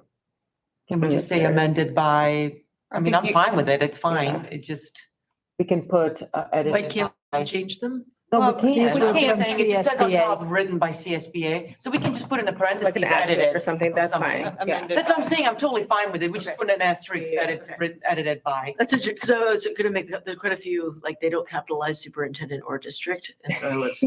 I know. Yeah. That was a little- It depends also how it's used, right? District as its name versus district. The district Yeah. versus. Yeah, Yeah. the district versus Well, district. but I think, but almost in all cases, you would capitalize superintendent, or maybe not, and Well, I do. I do. Just. Page 7. There was one sentence where we did not capitalize all the underlined words, which was we established an effective and efficient structure that way, but all the others are capitalized. Yeah, yeah. under- I know, so I mean, if we want, if I'm happy to, like, I agree. We could say adapted from the. We can do Yeah, that too. yeah, I like that. And then Why don't we do that? Yeah. Adapt it Yes. from Because then we can California grammar School Board edit it. Association. Yes. You don't have to really identify what was specifically edited by our board. Yes. Yeah. Yes. And then would you like to go through, we can go through and edit a little bit of grammar? Yes. So What a high do you quality. want to wait and approve this next month then? with Or some- you- I or are think you that might okay? be okay. I Yeah, think once that's okay. We've it's approved our copy goals. edited Yeah. completely, yeah. Yeah, so maybe if you don't mind, just taking a few minutes to, That's fine. I will work with Aida and we'll do that and bring it back. it's getting late. Yes, okay, Sounds good. all right. So Etta, if you want to share that exact Send wording, great. that one, Yeah. bullet point, that would be great. And then we can edit the others too, that Yes. aligns the language. Okay. We're saying adapted. Yes. Perfect. Okay, thank you. All right, so we will bring that back and then moving into our, So no action, I guess. no taken on that action one. on that and there was no public comment. And it will be moved to October. Sorry, I'm just making sure. Okay. Really for my office. Um, Okay, Treasurer Unai. Okay, nope, we got one more. Oh, I'm Action, sorry. that's okay. The substitute proposed OUSD 2023-24 school year substitute pay rate increase. All right, well, here I am again, coming to you. This has somewhat become an annual post-COVID visit to the board. And what you have before you is a proposal to increase our current rates to new rates for the rest of this school year. And you can see the rate increases that are proposed year over year. And then in the attachment, you will have our current district rates in comparison with our neighboring districts. And why this is really such an important, we share substitute pools with certainly Moraga, Lafayette, Walnut Creek, somewhat, probably maybe a third or quarter with Acalanes for our secondary. And then we also have a history of what the rates have been for our district as well. And so they continue to kind of push up when one responds. If we look at the comparison, the daily rates in Moraga may be up next to respond. As one makes a move, the other districts somewhat make a move as well. So if you have any questions? This. Well, just thank you for paying attention to this. And Yeah. working on this. We have some, with our professional development, we have some key days across the district where there would be 33 teachers out. Plus, we may have others who call in sick. And so that will push our limits. We have been really struggling in finding substitutes. Yeah. And really struggling. Yeah. Can we promise that we're going to find them when we increase the rates? I mean, there's just such staffing shortage, but I mean, the issue is that it's competitive. So, I mean, we are trying to reach some sort of an agreement, at least with our neighbors. Can we stop competing against each other and at least like agree to sort of a common, because it's just not sustainable. I just ask, how does it work, since not all the school days, or at least not all the classroom times are the same amount, like a TK day versus say a fifth grade day? Like, so does the teachers get paid the same amount, but they spend more time probably? TK is unusual. Okay. So but generally if they work, that we have half day or full day subs.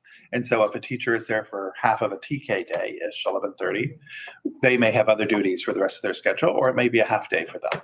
Okay, so we try to fill the Yes. time to a certain hour. Okay, that's what I was curious. Okay, thank you.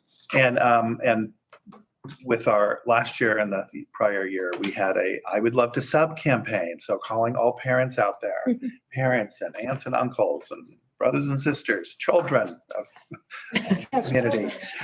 If you have a bachelor's degree, we would love to have you sub for us. So our new campaign is all hands on deck, because really it needs to be a community effort to get as many subs in the classroom as possible. The state has waived the CBEST requirement, so they don't have to take the CBEST, and that'll go through this year. Not sure if they will extend it. So it just allows a little more, the pool to be larger.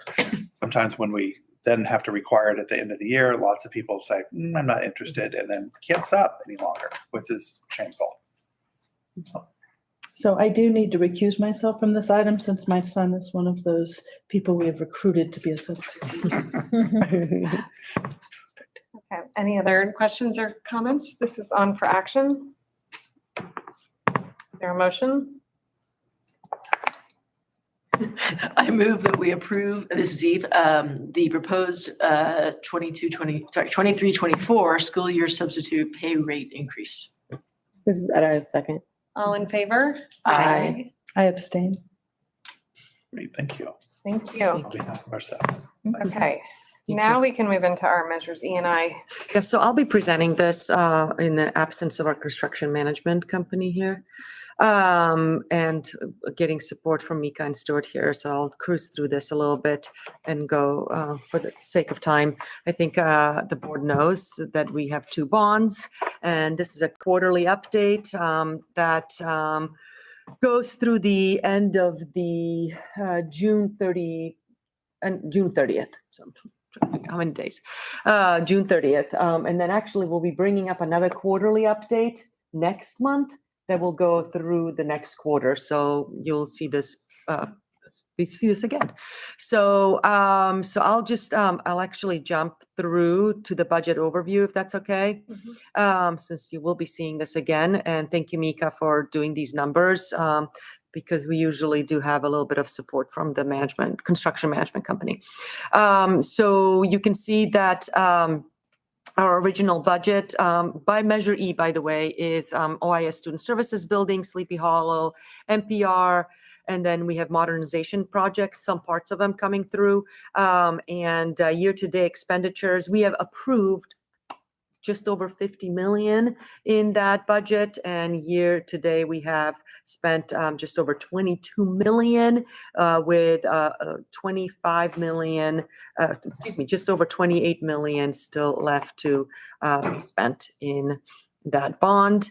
Measure E funding is covering all of our HVAC projects, which are actually coming my understanding is under budget.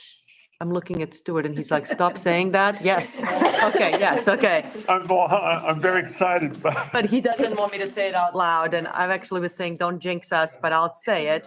So as of what we're saying right now, because if you can think they're almost completed, but they are actually coming under, not going to be 1.8 million under as what you're seeing, for example, in OIS and so on, but they are coming within budget, which is a rare sentence that we say. With all the escalation of costs we've seen over the Correct. past few years. Yeah, well, we did revise those budget, but They're coming under the revised budgets. We should. thank you.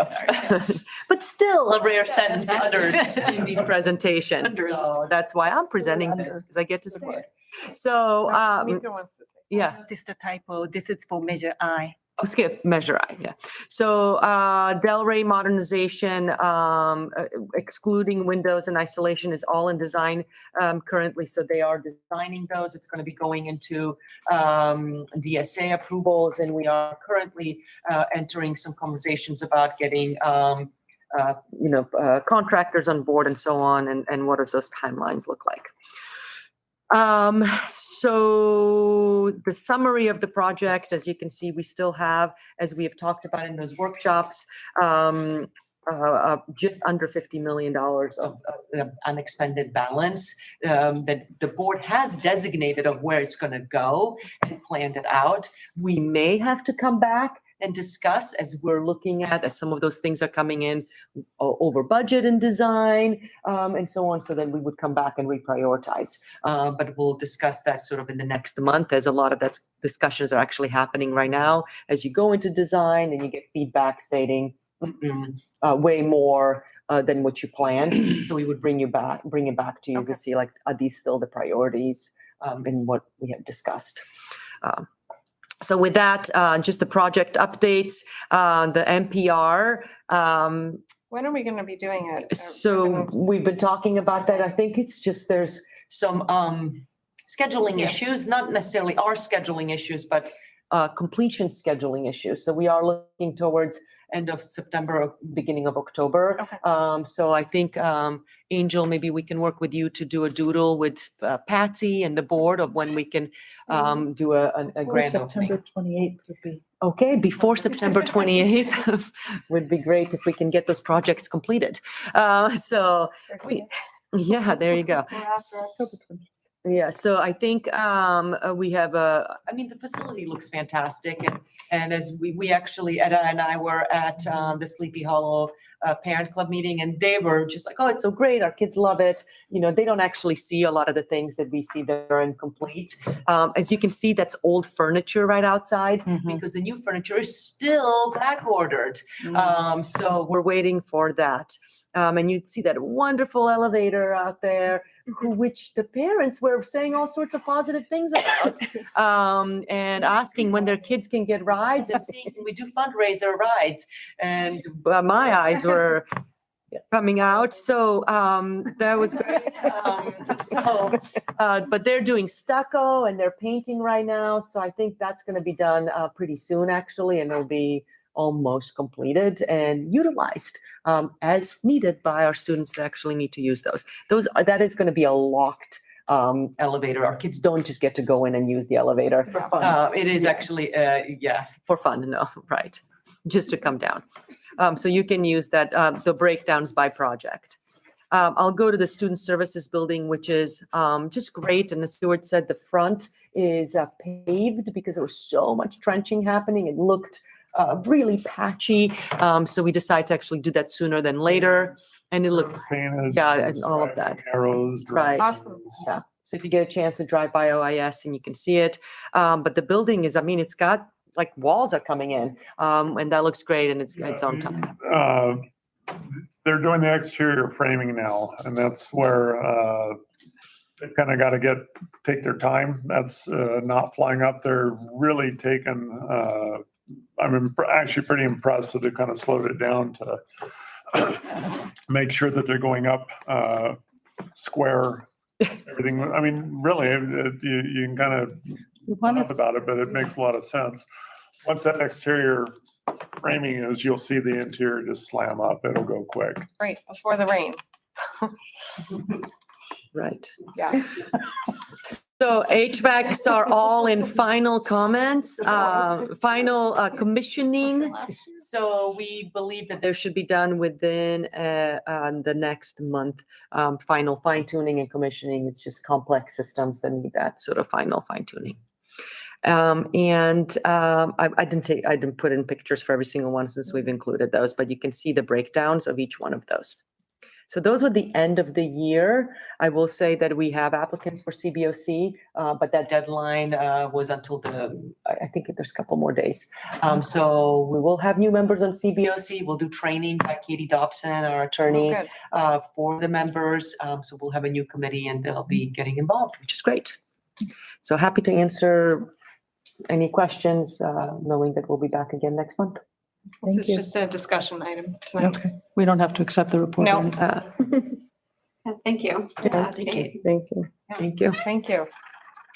Hey, I think we had talked about trying We to are. do measures E&I, items B through I Yes. at once. So Stuart is going to present them all at once. Yeah, so all at once. So regarding agenda items B through I, the district's recommending approval for the additional services related to change in scope, extended project durations, and unforeseen conditions. Happy to answer if there's individual questions. Right, there's no public comment. These are on for action. Is there a motion to approve measures E&I implementation items B through I? Sure, this is Cara. I make a motion, we approve action items, measures E&I implementation B through I. This is Eve, I second.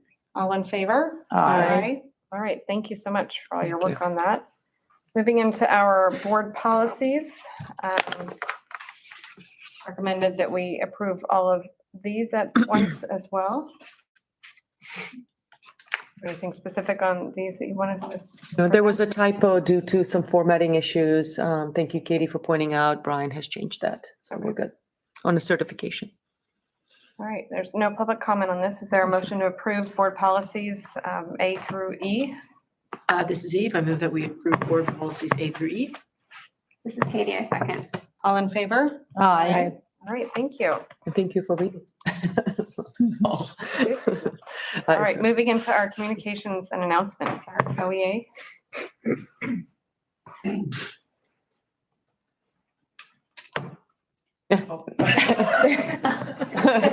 the holding stick.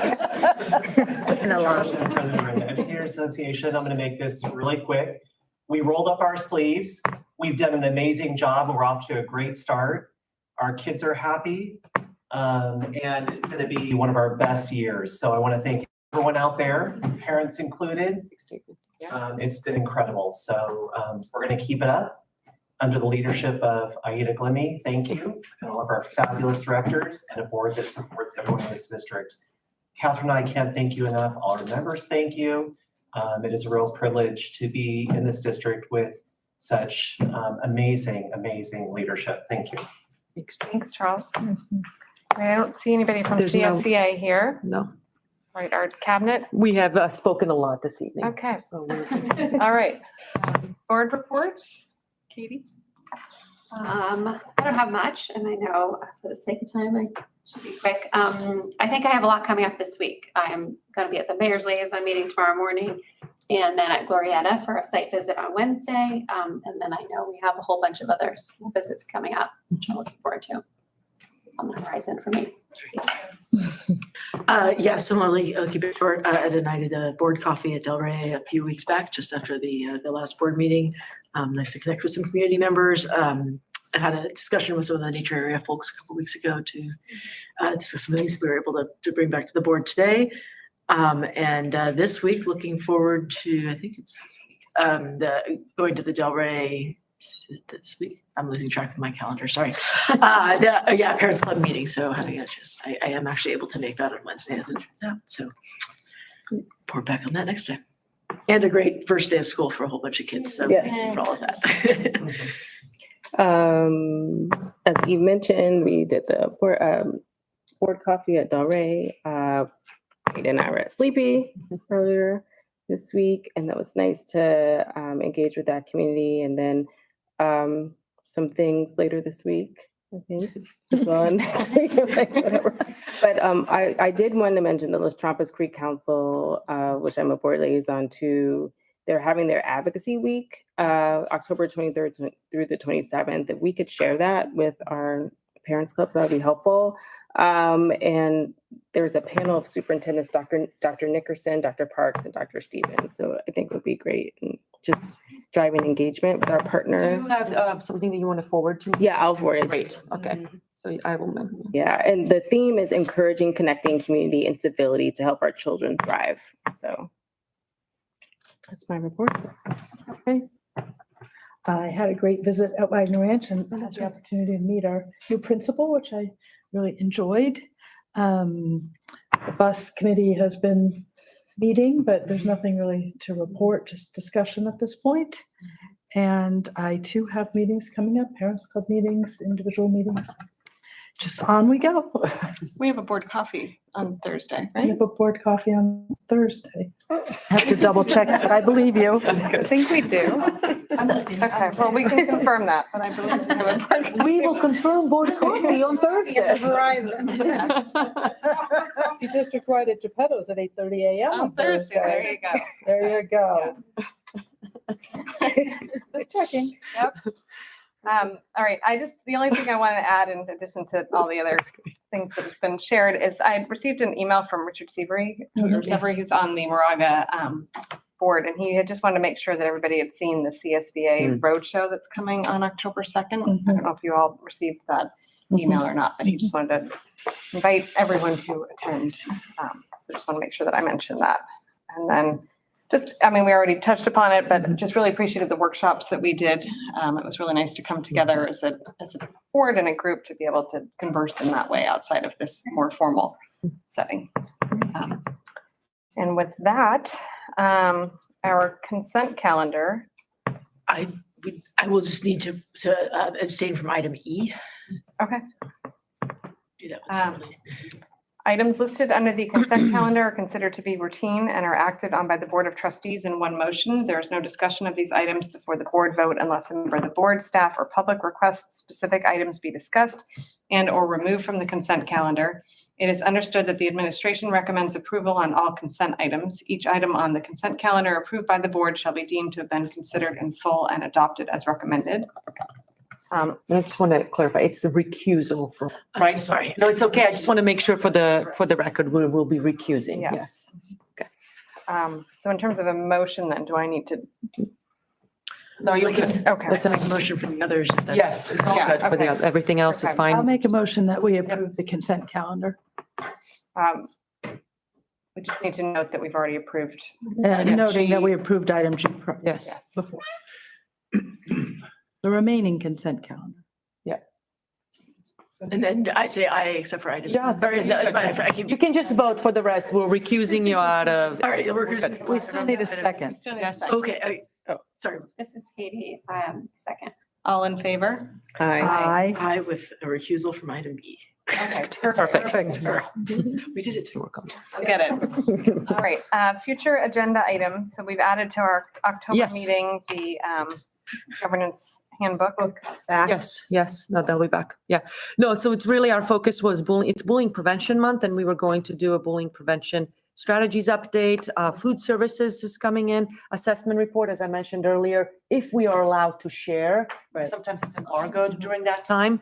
And then we are starting our student presentations Great. in October, and I believe it's Del Rey that's coming in first. Not alphabetical, they sign up. In November, we'll be in with the Basque, a literacy update and professional development plan update. We had school site plans actually originally for October, but with data unknowingly, if we didn't know, we just moved it to November to be safe. And they had some time with site council meetings. Great, So, thank you. yep. Is there anything else anybody wanted to add to those future agenda this time? No? That's good. Is there a motion to adjourn? I'll move we adjourn. I'll second it. All in favor? Aye. All right, look at that, before 10. Thank you all. Did it before